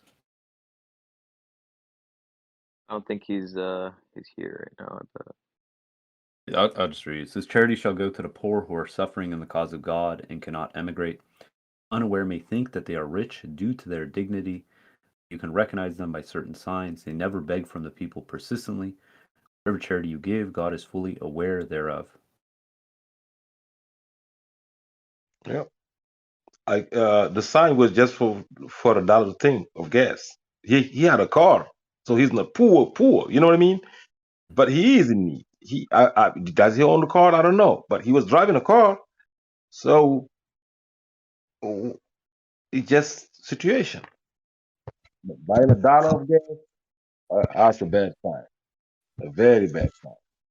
You know, so my wife's in social work, and one of the points that they're pointing out in this country, poverty isn't really, we don't see the signs of poverty from food a lot of times. We see it in transportation. That's the real poverty of this country, is the need for transportation. Yep. Right. Because everything is far. The highways cut the people up, the thing, you gotta go around, you gotta go, everything is far. Because everybody gonna have a car to move. And It's a lot of hard. people, they don't have an income to a level where they can financially support paying for a car or even like a house or even an apartment, you know, which is why, you have these poverty rates go up, because people can't get jobs and they're not prepared enough to make the set income that they need to sustain themselves, in that Can I address even this financially support discussion? themselves. Can I address this discussion of poverty being an accepted part of God's system, whereas if you worship God every day perfectly, you could still remain in dire need and in poverty for the rest of your life? I don't believe in this, to be honest with you, because when Moses was in dire need, he asked God, and God responded to him. And if we're gonna say that health problems are independent of financial problems, I don't know. I think we're getting at the core of what the issue is here, because at the end of the day, God resolves everything. He controls everything. So it's irrelevant if it's health problems, financial problems, marital problems, relationship problems, all of it. I think that God can and does, according to his promise, eliminate all problems. So if we think that it's God's system that I'm supposed to live in poverty for the rest of my life, this is just a fundamentally wrong understanding of what it means for God to respond to needs. I mean, where did you get that from? From this discussion here? Or you just bring it up one? I think it's in the text chat. But even regarding the disbelievers, God says he provides for them also. I didn't deny that. I said, where did you get that discussion? Who said that? Who said what are you saying? It's in the It's text in the chat. VC chat. Yeah, you didn't see it. It's in the VC chat. So also another one is, it says, don't kill your children out of poverty. We will provide for them. It doesn't say don't kill your children out of poverty. You just have to suffer and accept it. It's not what it says. And I truly believe that when a child is born, the God and the angels are providing the provisions with them. It says we will provide for them as we will provide for you. So that child is bringing provisions with it. Then that proves that provisions, are distributed in this way. And also we understand that a rich believer is better than a poor believer. So if I have to be poor my whole life, I'm missing out on opportunities of righteousness. How can I promote the message, buy Qur'ans, do monthly boosts for this server, spend time and basically spend in the cause of God? If I have $1 million, I can do 1,000,000 times one person with $1 can do. So You the you just righteousness racks up. you just gotta be careful of what you call my whole life. If somebody is tested for 8 years, is that his whole life? You know him for 8 years, and No, he need. Hold on, no, hold I on. agree with you. I agree. Just let me finish, please. Somebody, you might know somebody for 8 years, and you, oh man, this guy's always begging, man, for 8 years, man, he's begging me, man. What the hell is going on? Did he ask God? God said he's gonna provide for you. Did God say that I'm gonna provide for you right away, or within 8 years, or within 10 years? You don't know. So that's why we judging too fast. You people you're talking about, maybe it's for 2 years, 5 years, 4 years. You don't know. Just gotta be just. Don't assume that somebody's begging you for 8 years, 5 years, that all their life they're begging. Yeah, They that's not they what I'm talking I about. The principle. Yeah, I'm I not talking I about that. watch. I'm so subscribed to some channels like those about the homeless. What is it called? That's a beautiful channel about just homeless people. They used to be lawyers. They used to be Yeah. millionaires. They used to be billionaires. They used to be. What is it called? The channel? That's a beautiful channel. And there's another channel. There's a couple other channels. The guy got Bika P. Or this guy in South Africa helping people around. There's another If channel called. you can share it when you get a chance. Yeah. I mean, Just want to I got clarify. the name. I'm not talking about temporary hardship in terms of finances. I'm talking about someone saying in the comments that it's okay for you to just be poor for the rest of your life. I'm not talking about 2 years or 8 years. We're talking. If you choose to be poor, yeah. I mean, Every- I again, mean, I think that It's like, you tell yes. me. It's No, really yeah, I mean, It's really quick. Uh, What's interesting is the word for rich in Arabic, ghani, it signifies someone who's free from need. If we believe that God is providing everything we need, technically, by Quranic definition, we're rich. I think the problem we make is we compare ourselves to, say, Bill Gates and Mark Zuckerberg. It's like, look, for all intents and purposes, guaranteed the vast majority of us, compared to the fact that we have a computer, we can come online. We're in the top 1% globally, as far as wealth goes. Um, that's one thing. The other one it's just worth pointing out that there's a distinction in 6:151 in 1731. It says, "You shall not kill your children." And it says in 6:151, "From fear of poverty." It says, "We provide for you and for them." In 1731, it says, "You shall not kill your children due to fear of poverty. We provide for them as well as for you." The significance here is, if I'm, let's say, in a good situation, I'm concerned that if I have children, I'm going to go into poverty, different than I'm already in poverty, and now I'm going to have a child. God is accounting for both situations here, saying that, look, if you're already poor, don't worry. God provides for you and for them. If you're fearing that you're going to become poor, that if you have child, God tells you, no, He provides for them, the children, as well as for you. There's just this, very beautiful kind of subtlety between these two verses. At the end of the day, if we trust in God, God is the one who takes care of all our needs. What's interesting is you look at the story of Joseph. It says Joseph was God established Joseph, and he was basically sold into slavery. Like, that's an interesting thing that God is saying He established him, meaning, okay, this is the start of his schooling, and then again when he was established again when he became the treasurer of Egypt. But you wouldn't think at that cross section of life that, oh, this is a person who's established. But I think this is the aspect that God sees, that He's given him everything he needs in order to be successful. Yep, I was thinking about that story when I was talking about Joseph. He had his time of being poor, being in need, being rescued. It took time. God is not saying, I'm going to feed him right away. You're going to be tested too. He was tested throughout the thing. At one point he had to be helped by God, because the lady almost seduced him. So he got help from God, to resist her. Stuff like that. So Yes, you could. The time, the length, you cannot control the length. You can only ask. We all asking God for something that we do not have yet. All of us. I don't care who you are.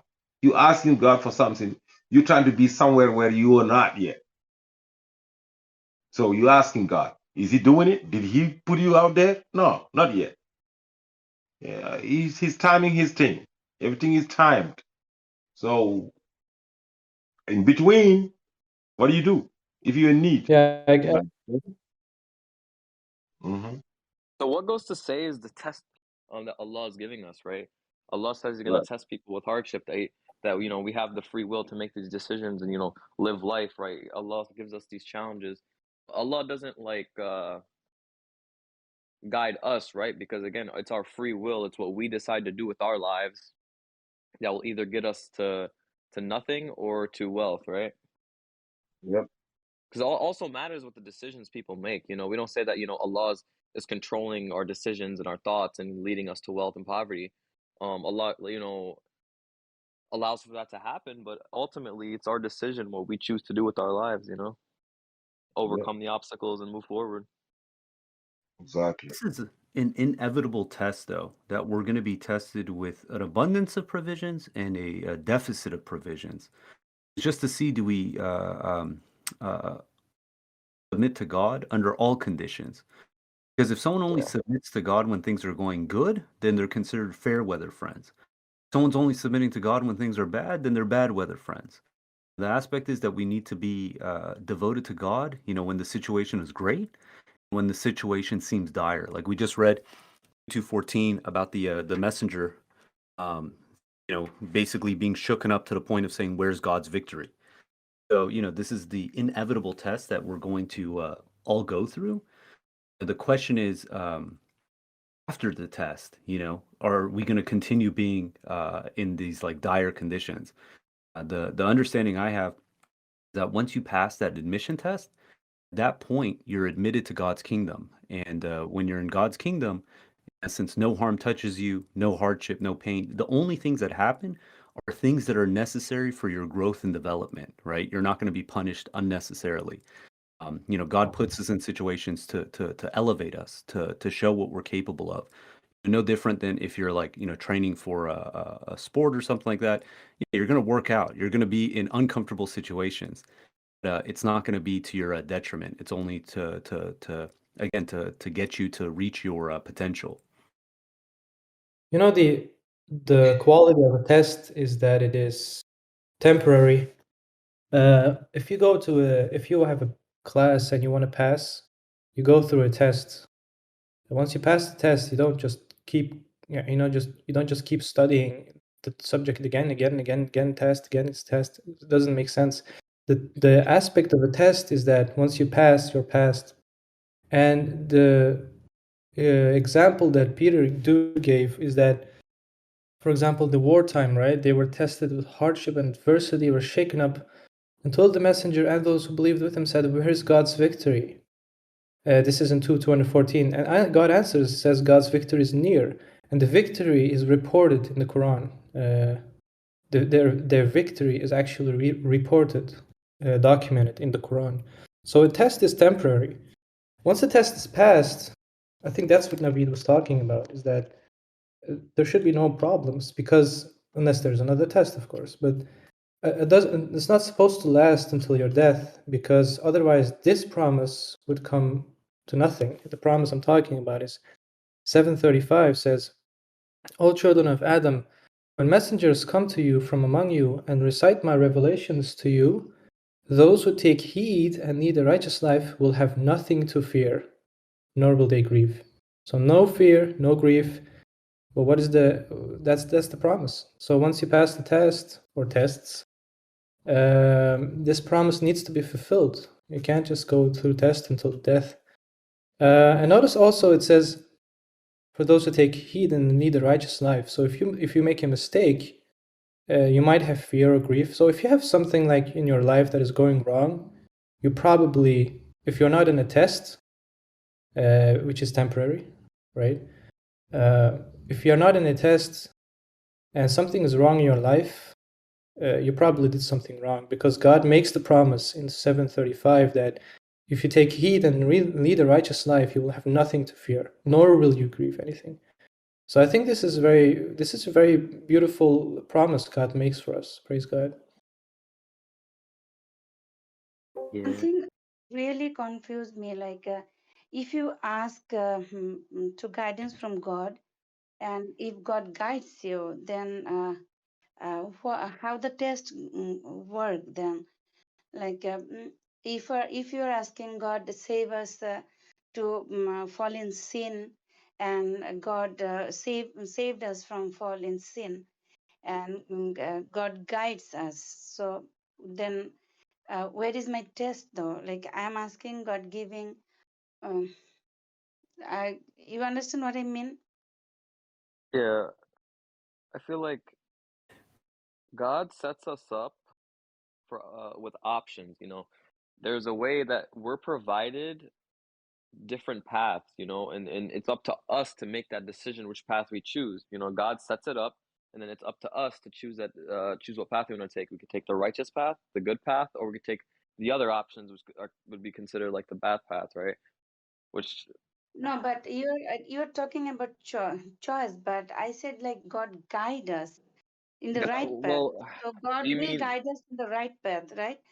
So how it? then, Hold on, I don't get the question. guide. Can Hold on, should we? guide you. Hold on. What do you mean God like would guide us? Like in what sense would you say God would guide us? Do you mean okay, like we He would ask control our God decisions? help, like guide us in the right path, right? And we have hope, and we believe that God will guide us in the right path. So Yeah, if but God guide us in how? the right path, then Yeah. where is my test? Like so I'm just in the right path because God is guiding me. You, So you asked at the same I'm not time. asking question, but that part is confusing me. Like how the test in between there. If I Okay, can look. do that, good. Go ahead. No, you go ahead. Yeah, so the whole concept of a test, especially the admission test. So if you look at Surah 29, verse 2, it says, do you think that you can say you believe without being put to the test? This test, this admission test, is something that's going to shake someone down to their core, to the fact that they're going to doubt if they pick the right belief. When we look at 2214, this is like an example of, say, for instance, a test that's so severe that even the messenger is questioning if they're on the right track, right? They say, where's God's victory? You know, God reassures them that his victory is near. This is different than, say, for instance, like when I'm being challenged.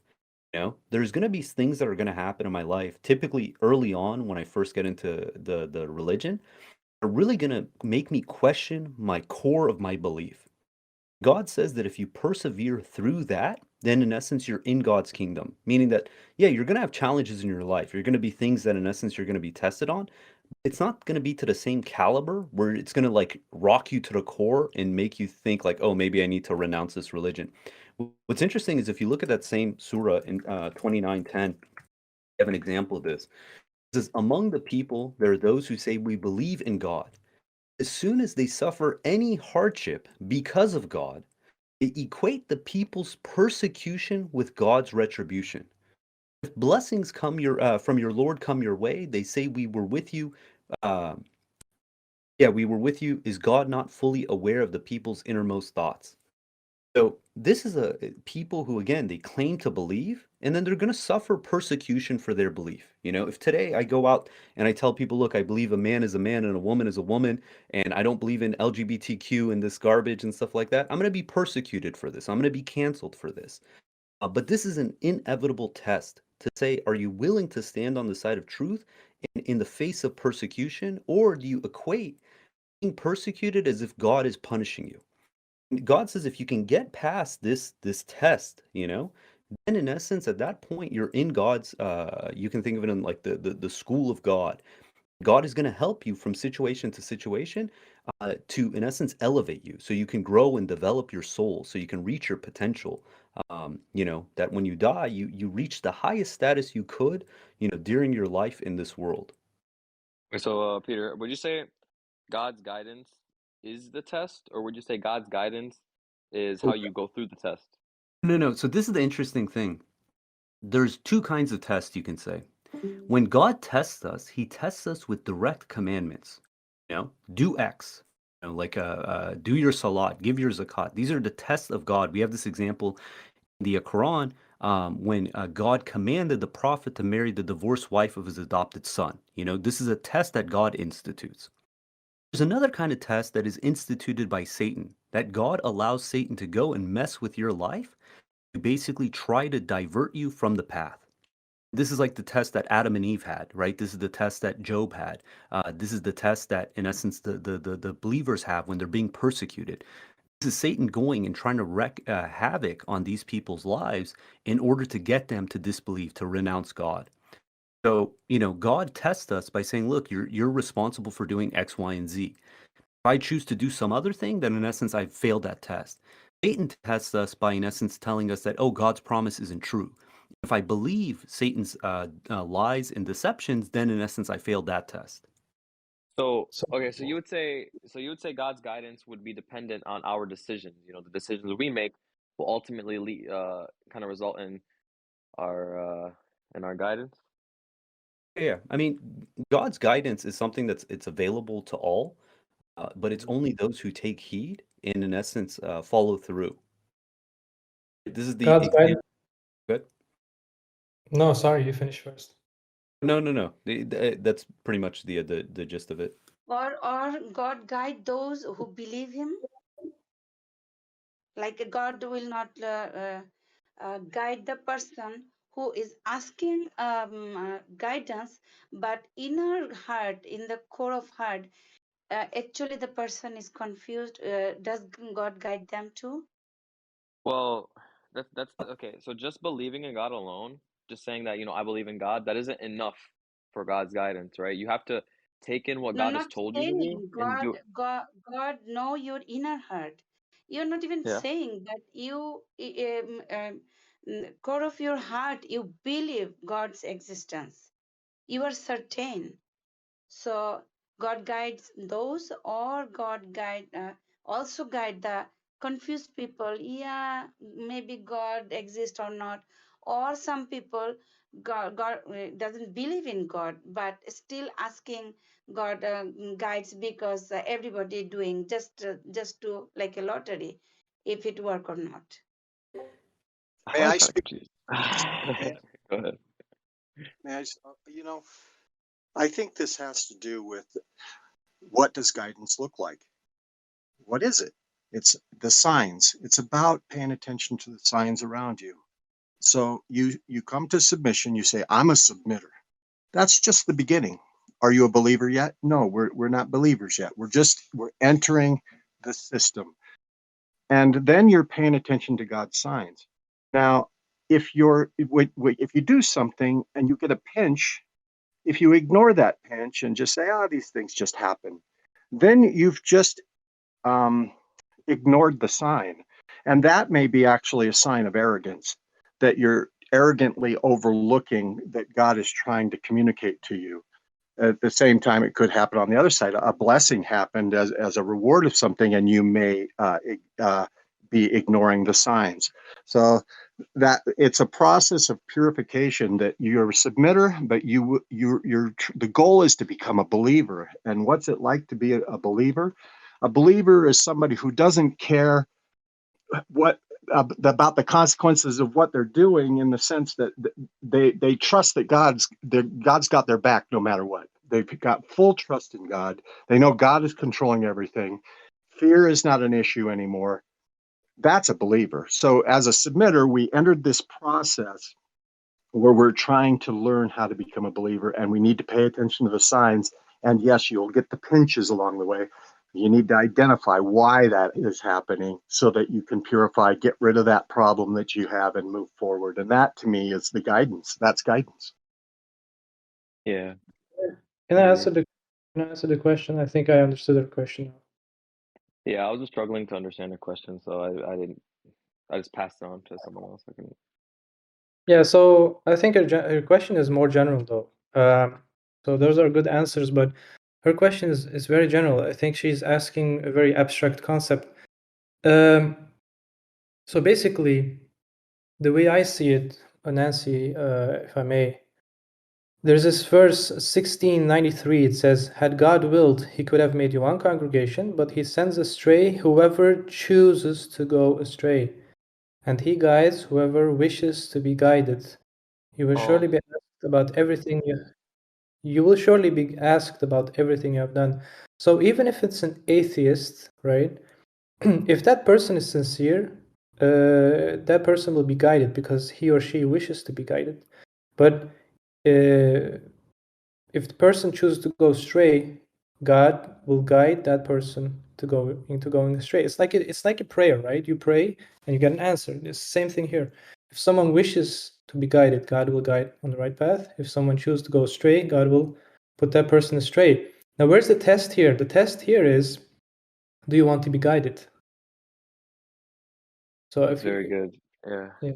It's kind of what I was saying, right? It's up to us. We make the decision whether or not we want to, we want God's guidance, you know. Just saying we submit, you know, just saying we acknowledge that God exists and stuff is not enough. You know, that's not getting God's guidance. God's guidance is, you know, what you do after that, how you demonstrate you're a believer, you know, how you go beyond just the idea that you do believe in a God, you know. And then I think that if you truly, like, in your heart, like you were saying, make the choice that, okay, I really do want to follow what God tells me, right? And how do I do that? You know, you learn, you study. These are the ways, these are the paths you can take to God's guidance, right? And along those lines, you'll get tested, you know, tested with aversion and all these different, you know, tests that we have in the Quran. So coming So from Jeff, like uh, believer who is certain that God exists. So to me, I believe submitter is more hard. Like, what is submitter? Like submit whatever God wills. Like, I mean, can you just someone shortly explain the difference between submitter and believer? Yes, I'll just read this. Let's see, this was from an audio. I'll just read this. I just wrote this down from an audio from Dr. Khalifa. Uh, so you come to the decision, I'm going to submit to God. I'm going to accept this book and everything in it. What this means is that you're going to worship God. You're going to do the 5 prayers a day because through this practice, through worshiping God, God will show you that he controls the universe, that he runs the world, and that you better stay with him. You miss a prayer because you're doing the 5 prayers now, and you miss a prayer and you get a ticket within immediately. So you miss a prayer and you get a pinch. And then somebody asks him, you mean submitter's just the beginning? And I could still go to hell if I'm a submitter? And he said, that's just the beginning.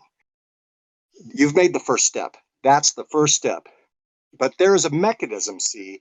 The mechanism here is this very short verse, 1599. Worship your Lord so that certainty will come to you. And then he says, and I'm telling you, when you reach certainty, watch out. You're going to see miracles every day.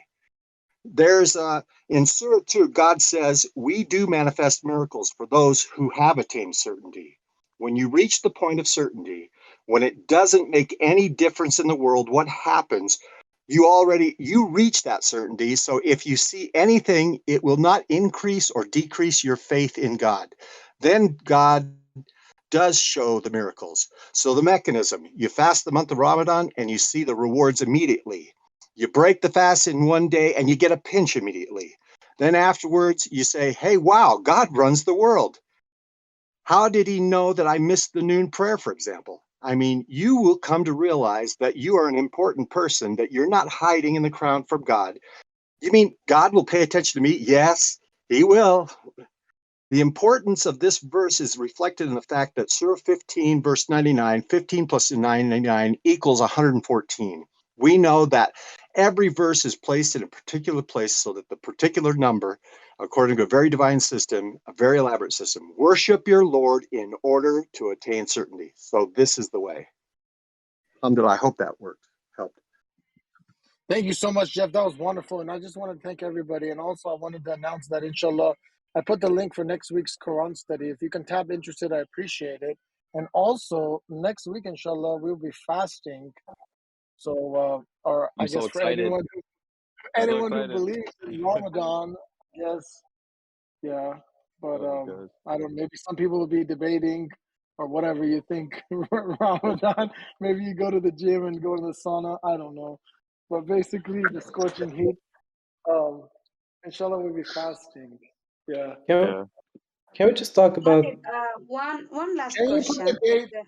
Can someone put the Um, dates, please? I think for everybody in Europe and America, the first day of fasting starts on Saturday, if I'm not mistaken. April, is it April 2nd, right? I believe April the 2nd. Yes. So you should fast on the on The day Saturday. before. Yes. So you would No, that start is fasting on the Saturday. 1st, right? Or like you would basically like No. So no, the first, wake yeah, up but the first, for so the day. food. Hold on. So Ramadan starts on the lunar calendar starts at night on Friday. Obviously, you're not Yeah. fasting when it's already night. So then the first day of fasting is going to be the following day when it's daytime, and that's Yeah. Saturday, 2nd, inshallah. Yeah. Yeah. So Friday's food, you'd wake up, and then eat before sunrise. Or you would stop eating before sunrise. And then yeah. Man. okay, now my last question was related just very small. So the people who attain certainty, they're not gonna face any more test because certainty was the main goal. You won't face a admission test, right? You're going to be. I'll give the example in the Quran of David, right? So David was tested when he was making the judgment between the quarrel between the two brothers, the one with 99 sheep versus the one with one. This wasn't like an admission test. It's not like, oh, this is going to cause him to renounce his faith. These are, in essence, ways for us to, again, learn and grow and develop. You can think of it in the aspect of like you play a video game. You're going to continuously be challenged because you're trying to get to that next level. In life, it's the same thing. We're going to continuously being challenged, in essence, to, again, reach our potential. But it's not in the same sense of, well, this is like an admission test where all of a sudden, something is going to happen and you're going to renounce your faith. can we Okay, thank you so much. can we talk about this one verse in this Quran study? I think it's a very important verse. We didn't talk about it at all. It's 2:211. It says, "Ask the children of Israel, how many profound miracles have we shown them? For those who disregard the blessings bestowed upon them by God, God is most strict in retribution." Look how much responsibility miracles bring. And the children of Israel had so many miracles, and when they disregarded it, it turned into retribution for them. But we have an even greater miracle. We have a code-19 that is pervasive in our bodies, on earth, in the scriptures, in the universe, the sun, the comet, the galaxy. It's God's name. God is one. Alpha Omega 1-9. So we have such a huge miracle, and it brings us a huge responsibility. Can we talk about that maybe if someone has any questions or comments on that? Because that seems very important for us.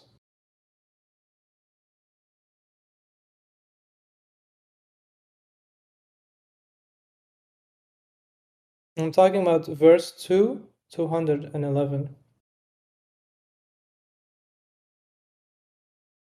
Do you want to start things off? Maybe give your thoughts?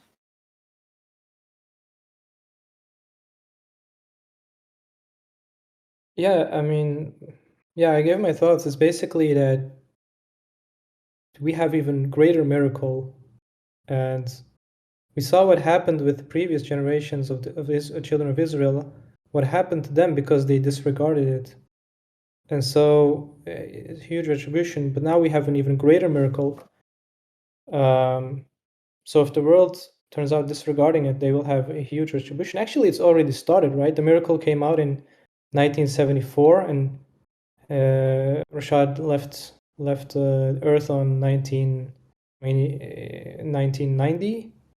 And I mean, I guess retribution is increasing, right? Ever since people are disregarding it. What do you guys think about that? Well, even just the Quran, people disregard, right? We consider the Quran a miracle, right? And we know that Jews and Christians, they don't really look at the Quran as even, a scripture from God. So that alone is be like, okay, we have the Code 19, and if they reject the Code 19, then, well, if they reject the Quran, then they would reject the Code 19. So it'd be like, it even started before the Code 19, even to the fact that if you rejected the Quran, if a Jew or a Christian just rejected the Quran without knowing anything, I think that's where the retribution would start as well, because they're not even, if they don't accept the Quran as even potentially a source from God, then the Code 19, they wouldn't believe either. So, But I'm talking specifically, but this is different though. So because this verse tells us, ask the children of Israel how many profound miracles have we shown them. For those who disregard the blessings upon them by God, God is most strict in repression. So there's a miracle here. Now we have the miracle only got, the Quran only got, the great miracle, the one that makes the whole Quran, proves the whole Quran is from God. That was only in 1974. So we're talking specifically about the miracle since 1974 throughout the years. No. So hold on. I don't think the Code 19 proves the Quran is true. I believe that the Code 19 just verifies it. I think the Quran alone, the information and everything within it stands. Yeah, you're Stands talking strong, about. right? But yeah, the Code 19 verifies it. So to that verse, what's the verse again? You said two. Yeah, I posted it in the chat. But yeah, you're right. It's the specific word that God uses for the code was confirmation. Yeah. Yeah. But even then, that doesn't disprove my point, because the verse talks about a miracle, and then disregarding the miracle brings retribution. I mean, if we read 74:31, right, we see the 5 reasons to disturb the disbelievers, to convince the Christians and Jews that this is divine scripture, to strengthen the faith of the faithful, to remove all trace of doubt from the hearts of Christians, Jews, as well as the believers, to expose those who harbor doubts in their hearts. So, this is definitely a profound miracle. It's one that, transcends time and space, where the previous miracles you had to have witnessed it at that moment. This is one that anyone can receive at any moment and verify it for themselves. We have the example in Surah 5 with Jesus, where his followers are asking for a feast from the sky. And God's response says in 5:115, says, "I'm sending it down. Anyone among you who disbelieves after this will punish him as I never punished anyone else." Meaning that, the more proof, the more evidence, the more knowledge we have, while it can allow us to reach higher levels of righteousness, really just provides us with more responsibility. If someone is rich, they're more responsible than someone who's poor. Someone who's good looking is more responsible than someone who's ugly. Someone who's smart is more responsible than someone who's dumb. These things that, in essence, we value, all of them God is willing to give us, but at the same time, all these blessings come with responsibility. You can't decouple those two facets. Weren't the Jews given so many miracles, during the time of Jesus? They were given so many miracles, and even after all those miracles, they still disbelieved in God. This is the irony that and those were, hold on, and those are physical miracles too. Those were miracles that people could observe, and then you have the Code 19 to come much later. It'd be like an example, but like even through those miracles that the Jews saw, they still were like, no, we reject this. And it's just crazy to even like consider that it would need the Code 19, or like the Code 19 would have to come so much later to convince them, despite these healing the sick, and doing all these different things. It's just crazy. Actually, Code 19 is a greater miracle. But there is a verse for this. Just a second. No, what I'm saying is that even with those type of miracles, they still disbelieved. Like it's crazy to even think about. Like if you saw someone do all these miracles, that you say Jesus did, and they still disbelieved, it's like, okay, pure arrogance, right? And when we come to today, you have like the Code 19, and you'd have Jews and Christians. They would still, disbelieve, and it'd still be like, no, this is just, anyone can do this. It would consider them to be arrogant as well. So I feel like it was just it'd be just a recurring there's a recurring pattern that Jews would just turn these things down. You know what happened to the Jews after they rejected Jesus? You know what happened? It's very interesting.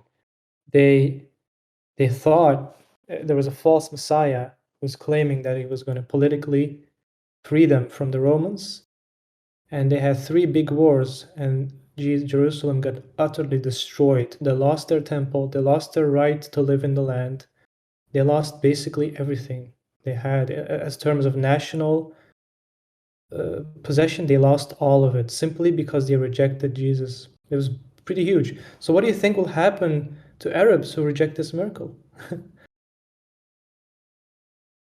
Yeah, the fact that it's given in their own language, you know, that they were presented with the final scripture. That's why it says the Arabs that they fall into the worst in hypocrisy and disbelief. And there are others who basically spend the cause of God.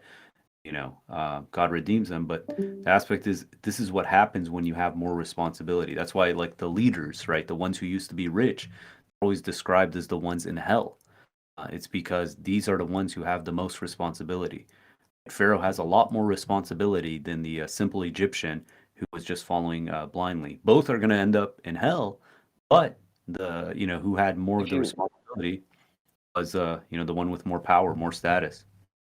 If you think about it, all the miracles that have happened in history, with all the prophets, those miracles, the prophets were there, right? They were there to show the people or convince the people there, that this is from God, that God exists. And then we have the Code-19. It's actually a different way. It's a miracle that you could say that Rashad brought, but now since he's gone, it's still here, So I think a lot of the reason why people would, like Arabs or whatever today, would turn like the Code-19, like they turn it down and say this is nothing, is because they believe, or they would assume that, okay, there'd have to be someone here to demonstrate this miracle, and it's weird because if I see, it's like the Code-19, it's like it's a physical observable miracle that you can see on, when you look at the Quran. It's like, okay, it gives people the idea in the sense that, okay, someone could actually make this up, and I feel like that's why people turn it down, but what do you, I don't know, it's weird to think about. You know what Jews said to Jesus performing the miracles? They said that, basically what I'm trying to say is that they will always try to find an excuse. They said to Jesus, you are in partnership with what was it exactly? They basically said that he was using jinns to drive out jinns. It's funny, they make the same claim against the Quran. So there's a verse in the Bible. It says, how do you know that a prophet is true? It's because their prophecy comes true. And there's another thing that's, I believe it's a writing from Paul, that they said that, the devil is going to dupe people with basically fake miracles. It's like they created this carve out, in essence, to negate any future scriptures, any future miracles. Oh, this is the work of the devil. But in the Quran, it tells us, it says this is the function of the messengers, that they come bring a miracle for us to have certainty that the message they're giving is divine. So this is the way that we basically part of the way we validate, is this legitimate or not. Would you say that you guys consider the Code-19 to be like the most miraculous, the top miracle, out of everything? Would you say that for a person to accept that this miracle is true, and that it's like a prominent miracle, that it would also have to accept the messenger who brought it, right? Because there are some people like Shabir Ali, he accepts Code-19, but I don't think he accepts Rashad, right? But would that be considered accepting the miracle, or would accepting the miracle also include accepting the messenger and what the messenger says? I'm hopeful that God willing, these people come around. But if we look at 381, it talks about the coming of the messenger of the covenant, and 382 says those who reject this in regards to this covenant are the evil ones. So at a certain point in life, you can't go all through life and just say, I reject, I reject, I reject, be an adamant, ardent opponent against it, and expect to, end up in redeemed. But you have a lifelong chance, so God willing, he comes around. The fact that he sees the mathematical structure is a huge, sign in itself. Also, the fact that the mathematical miracle, besides the fact that the person who finds something from the Quran is obviously sincere because God says so, besides that, we have also the mathematical miracle that Rashad is a messenger, right? We literally have if you accept part of the mathematical proof and you disregard another part, I don't think someone is actually accepting the miracle exactly. You say no because you say the whole idea of the Code 19 miracle is that you say it's the grand miracle of them all. It's the top miracle, but you would say that to believe in this miracle, you would recognize that this miracle is embedded. You'd see the patterns, you'd see how it connects. The Quran, in the structure. To accept the Code 19, like the actual miracle. That I don't think that necessarily means that you have to accept Rashad too, but because the miracle isn't about Rashad, it's more so about the Quran, and verifying it and showing that it's valid, and uncorrupted and unchanged. But for someone to just accept that, like if a Jew were to say that, okay, I recognize this, I recognize that the Code 19, you got this pattern in the Quran, I accept this 100%, but I don't really care who brought it, like I don't really care that this Quran was that Rashad, came up with this Code 19, or demonstrated that it exists in the Quran. Like, how would that be? How would that be reconciled? That's a partial acceptance, but a person is still partially rejecting it. Have you seen the proof? If someone knows about the miracle of the Code 19, you can't just restrict it to Quran. That's wrong. You have heavenly phenomenon, you have biological phenomenon. The Code 19, it's all of it. And then also it's in also proving the messengership of Rashad. Let me give you an example. Which examples? Yeah, for example, the Rashada occurs 19 times in the Quran, and then we also have the words Rashad and Khalifa. If you add the verse numbers where they occur throughout the whole Quran, it's a multiple of 19. And you have a whole lot of stuff actually. But you need to see it basically to appreciate how much proof there is for his messengership. Of course, but again, there's actually a lot of traditionalists that do see the Code 19 and see a pattern in it, but they just turn down the idea that Rashad is like embedded in it and stuff. They obviously they just see that there's a pattern, but they still reject that that Rashad is a messenger and it's like kind of encrypted into it. How would like, what's a good way to say it? While you're thinking of that, Yeah, go ahead. I'll just share a couple verses. So 4:150, those who disbelieve in God and his messengers and seek to make distinction among God and his messengers and say, we believe in some and reject some and wish to follow a path in between. So, the aspect is, again, it's not the fact that they have to accept it from day one. At some point, they're either going to accept it or they're going to reject it. There is no in between. Once you're presented with the information and you've evaluated it, you have to make a decision. Now, you don't have to make it on the spot, but eventually the decision must be made.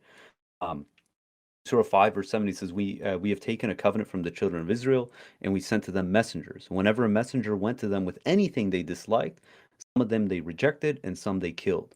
If we're going to say that, oh, this guy's a liar, a disbeliever, he's mistaken, he's an agent of the devil, and imagine saying that about any of the other God's prophets and messengers that we accept. Like if someone said that about Jesus, about Muhammad, about, Jonah, what would we say of that person? We'd say, well, that's fine. They just don't accept Jonah. It's not a big deal.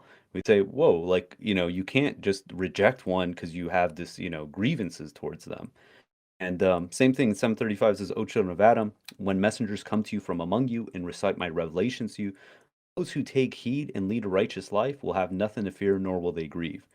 This is part of God's system, that God sends messengers to see how we react to these situations. And you have to be patient, but at some point, distinction is going to be made. Either you're going to accept or reject what their claims are. We also Yeah. need to look. Sorry, we also need to look at this one verse. So we know Rashad Khalifa. If someone is accepting the miracle but not him as a messenger, we need to look at this verse 40:78. It says, "We have sent messengers before you. Some of them we mentioned to you, and some we did not mention to you." Listen to this now. This statement: "No messenger can produce any miracle without God's authorization." And it says, once God's judgment is issued, the truth dominates and the falsifiers are exposed and humiliated. So basically, no messenger can produce any miracle without God's authorization. We know Rashad Khalifa brought a miracle, so connect the dots and then you get your conclusion. So my question is the Code-19 miracle, is it a one of a kind miracle? Compared to all the miracles, that have ever happened, religiously, like, would you say that Code-19 is like one of a kind? Can I The answer only this type of one? miracle? Yeah. I'm sorry I take so much word, but can I answer this one as well? Because this is actually something I was wondering too. Actually, at this moment, it is the greatest miracle we have. It's not us saying it; it's God saying it. It's in chapter 2, verse 106. It says, "When we abrogate any miracle or cause it to be forgotten, we produce a better miracle, or at least an equal one. Do you not recognize that the fact that God is omnipotent?" So this is God's system apparently. The next miracle is always better or at least equal to the previous one. So it is the best we have right now, basically. I can also. Wait, hold I on. can So the miracle is to produce something better or equal to it. What would you say was the miracle that was forgotten before the Code-19 that was like this, you could say the second greatest miracle? What would you say that would be? Not forgotten, but abrogated. Because you're saying that, so the Code-19 to come, it means that all the miracles before had to have been forgotten, based off of the verse. So my question is just like, what was the second greatest miracle that people kind of forgot, which led to the Code-19 arriving? It's saying when we abrogate any miracle or cause it to be forgotten. So it's something forgotten or forgotten. Yes. Okay. Because a lot of the miracles are going to be, pertinent to that time and space. For those people at that moment, at that time, they're going to witness it, they're going to see it. The challenge is, again, most of these miracles didn't occur where people could record it, document it, validate it, right? Every miracle comes for its time and space, time and place. So, Moses comes, you basically have lines of magicians who are well versed in this art. Here's a guy who comes with, magic that's so profound that the magicians fall prostrate because they know this is not, sleight of hand, something divine here. Jesus comes, or famine, they're sick, they're diseased, and here's an individual who can, cure the blind, heal the leprous, bring food from the sky, and that was for their time and place. Muhammad comes where poetry is very, profound, and here's this guy. He's not, a poet. He has no training in this, and he has, these profound prose that make grown men, fall to their knees crying. It makes the children of Israel and the Christians question how the heck this guy, this Gentile, knows this intimate knowledge of their history, and that's something for their time and place. Now we live in the information age. It's not a surprise that the information, the miracle that we gave, corresponds with kind of like these mechanisms that we have good knowledge of. The encryption of messaging, the validation of saying, for instance, using encryption to authenticate every letter and word of a phrase, and to be able to pinpoint who the original sender of this message was. If I go back at the time of Saleh and say, hey, this is my miracle, I got this book and it's got this mathematical composition, they'd look at me like I'm crazy. And same thing if Saleh came today and said, hey, I'm a messenger of God, my miracle is I got this really sweet camel, people are going to be like, how's that a miracle, right? So it's one of those things we have to think that, again, for our time and our place, our sophistication, this is the miracle that, in essence, we're blessed with. Because if this, go ahead, Jeff. I just wanted to point out why it's the greatest miracle. One of the reasons is because through this miracle, faith is no longer necessary. We actually know the Quran is from God. We have full confidence, and we can trust every single word. So not only is that a miracle for us to have faith in the Quran, it's just the next step that now you're reading the Quran, and when you come to the verse that's talking about Moses splitting the Red Sea or Jesus raising from the dead, it's as accurate as if you were seeing it with your own eyes. It's from God's lips to your ears. Forgive me the analogy, but I mean it's as if you're witnessing it yourself. So in a sense, with this miracle of the Quran, you are witnessing this Red Sea being parted. You are witnessing the person being raised from the dead, etc. So because I think about it is like I actually like my experience is I actually believe the Quran was from God fully. I like felt it, knew it. I believed it before the Code 19. So if you were to apply this and say, okay, the Code 19 is a way to kind of anchor down, people's belief who already believe that the Quran is from God, right? So would you say that this miracle would be predominantly for those like Christians and Jews, like in the Surah 74, who don't even consider like the Quran the word of God, right? Because you have Muslims today that they fully accept the Quran and they believe that it's from God, right? So that they would have no need for, you say a Code 19, but versus Christians where they would need more convincing, obviously, because they have their own scripture, their own beliefs, that they would need a higher level, a higher type of, a greater miracle to convince them, right? So would you say that this Code 19 is discreetly for Jews and Christians? 7431 explains that it strengthens the faith of the faithful, right? It removes doubt from hearts of those who, the believers, as well as the Jews and the Christians. You talk to the traditional Muslim, you say, hey, tell me about these seven qirat, right? The variations within the Quran. They don't have an answer. You know that in their bottom of their heart, there's some questions as far as like, okay, how do we know that these, especially when you study the supposed history, we know that these verses are the verbatim, words of God that Prophet Muhammad received that we have today. There's all kinds of history that puts doubt in this. The mathematical structure of the Quran gives us certainty that no, these exact words, letters are exactly what was passed down 1400 years ago, that there aren't, all these variations in the recitations and stuff like that. There's one Quran, it's been preserved, and that's what we have today. So, in essence, it's like for someone who really goes in deep, this is what one of the functions for the believers already accept the Quran that the mathematical structure provides them. Gotcha. Okay, so Okay, believing a person as a messenger, even though he is lying, is you're doing kufri, you're kafir, or is not your fault? Can you say that again? I didn't follow the question. Even though a person is lying to you that he is a messenger, believing that person as a messenger, so you are committing sin, you are kafir or something hypocrite, you will be held accountable as a kafir, or I mean wrongdoer, or that is not your fault. So this is one. The person needs to have a miracle. That's all I was going to say. Go ahead.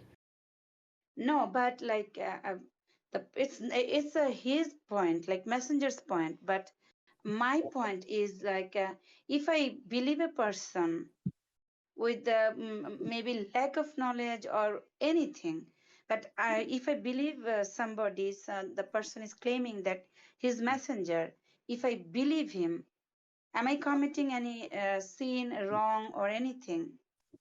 So the beauty is this: if we're sincere, and this is something that we can fool ourselves. Everyone thinks they're sincere. Everyone thinks that they're not lying to themselves. If we genuinely are, God makes us love faith and abhor disbelief. It means that when it describes it says those who receive the scripture recognize the truth herein as they recognize their own children. Meaning that if we do the foundational first principles of righteousness, God will make us gravitate towards belief in basically the truth and be repelled by disbelief and falsehood. Someone who gets caught into, say, a false messenger who's an agent of the devil, consider that this could be, in essence, a representation of some disbelief or some evil that they have within them. God gives the example that when the believers were going to fight, some basically turned back on their heels and ran away, and says this is indicative of the sins they've committed in the past. That if they were righteous, they would have stood up, they would have basically followed through with their commandments. Because they weren't, God didn't allow them to have that credit. That's why it's so important that we stick with these foundational aspects. Like God calls the term maruf. These are things that are universally recognized as good and righteous. We first address those, and the hope is that if we really polish our belief, our faith, our moral compass, our how do you put it, our ability to detect the truth and be in love with it increases. If we live a destructive, sinful life, we can't expect that we're going to be able to recognize the truth, let alone act on it.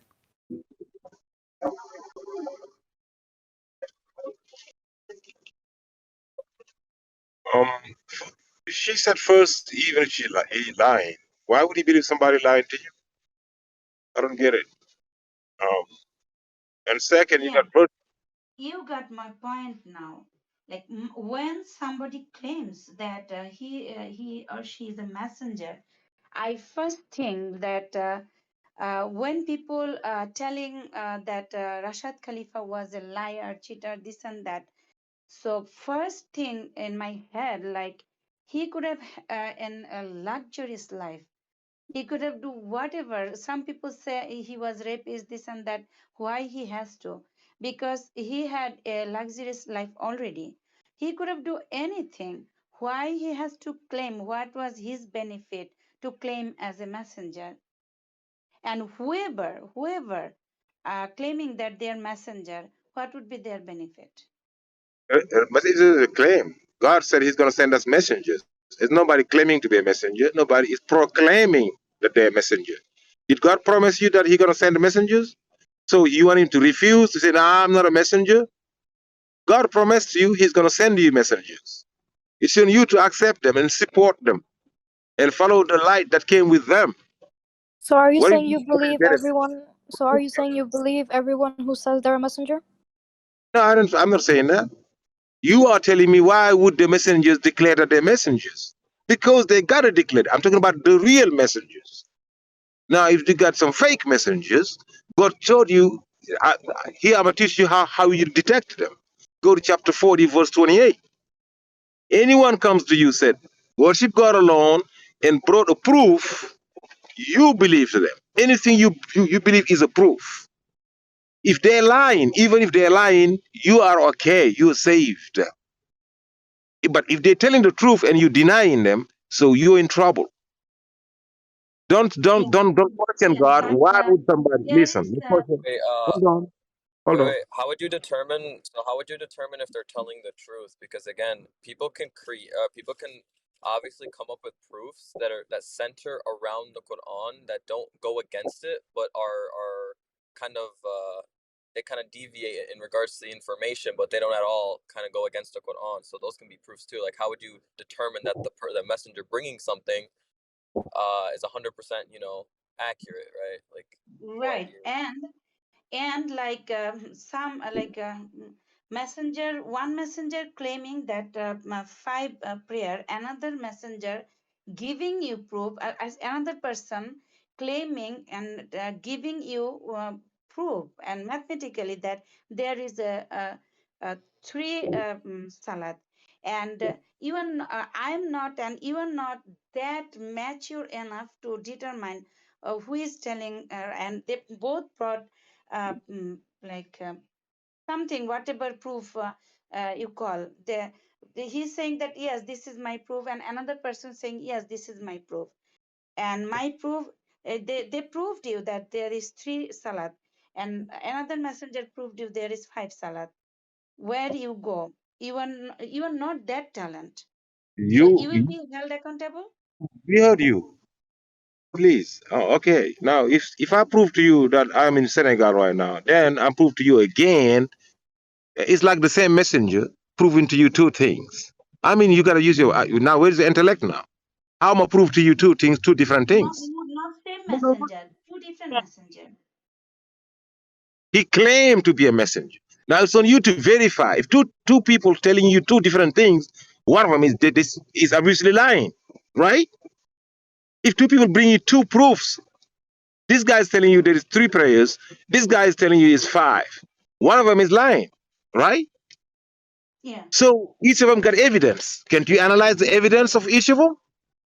Proof, they said. Proof. You said proof. What is the proof to you?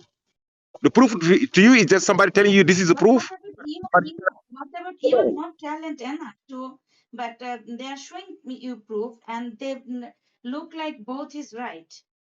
On ultimate truth, is there a such thing as false proof? Listen, You might. Is there a false proof? It could be false, but Okay. God didn't talk about false proof. God talked about proof. Because think about it this way, think about it this way. And I'm not saying this, I'm not trying to like say that Rashad's this way. I'm just saying that there can be proofs that can lead to a conclusion, and you could have multiple proofs that come to the same conclusion, but those proofs all lead to a false conclusion, meaning that all these proofs show, something is true, but if that thing itself, like if the conclusion is not actually true, then the proofs mean nothing. So I'm saying, like, is it possible that a messenger could bring false proof to convince people, but reality is that it's false in the end? The analysis is BS at the beginning. When a messenger comes behind another one, he's gonna have to recognize or to deny the so-called messenger, right? Right? Said yes. Sure. Yes. Yes. Thank you. Can the sister say yes? Can she say yes? She the one that asked the question, or not? Sorry, I'm Okay. driving right now, so I'm just. I guess I'm gonna stop here. If she can't admit that, if I'm claiming to be a messenger behind dude came before me, either I'm gonna say dude is not a messenger, or I'm gonna say yes, dude is a messenger.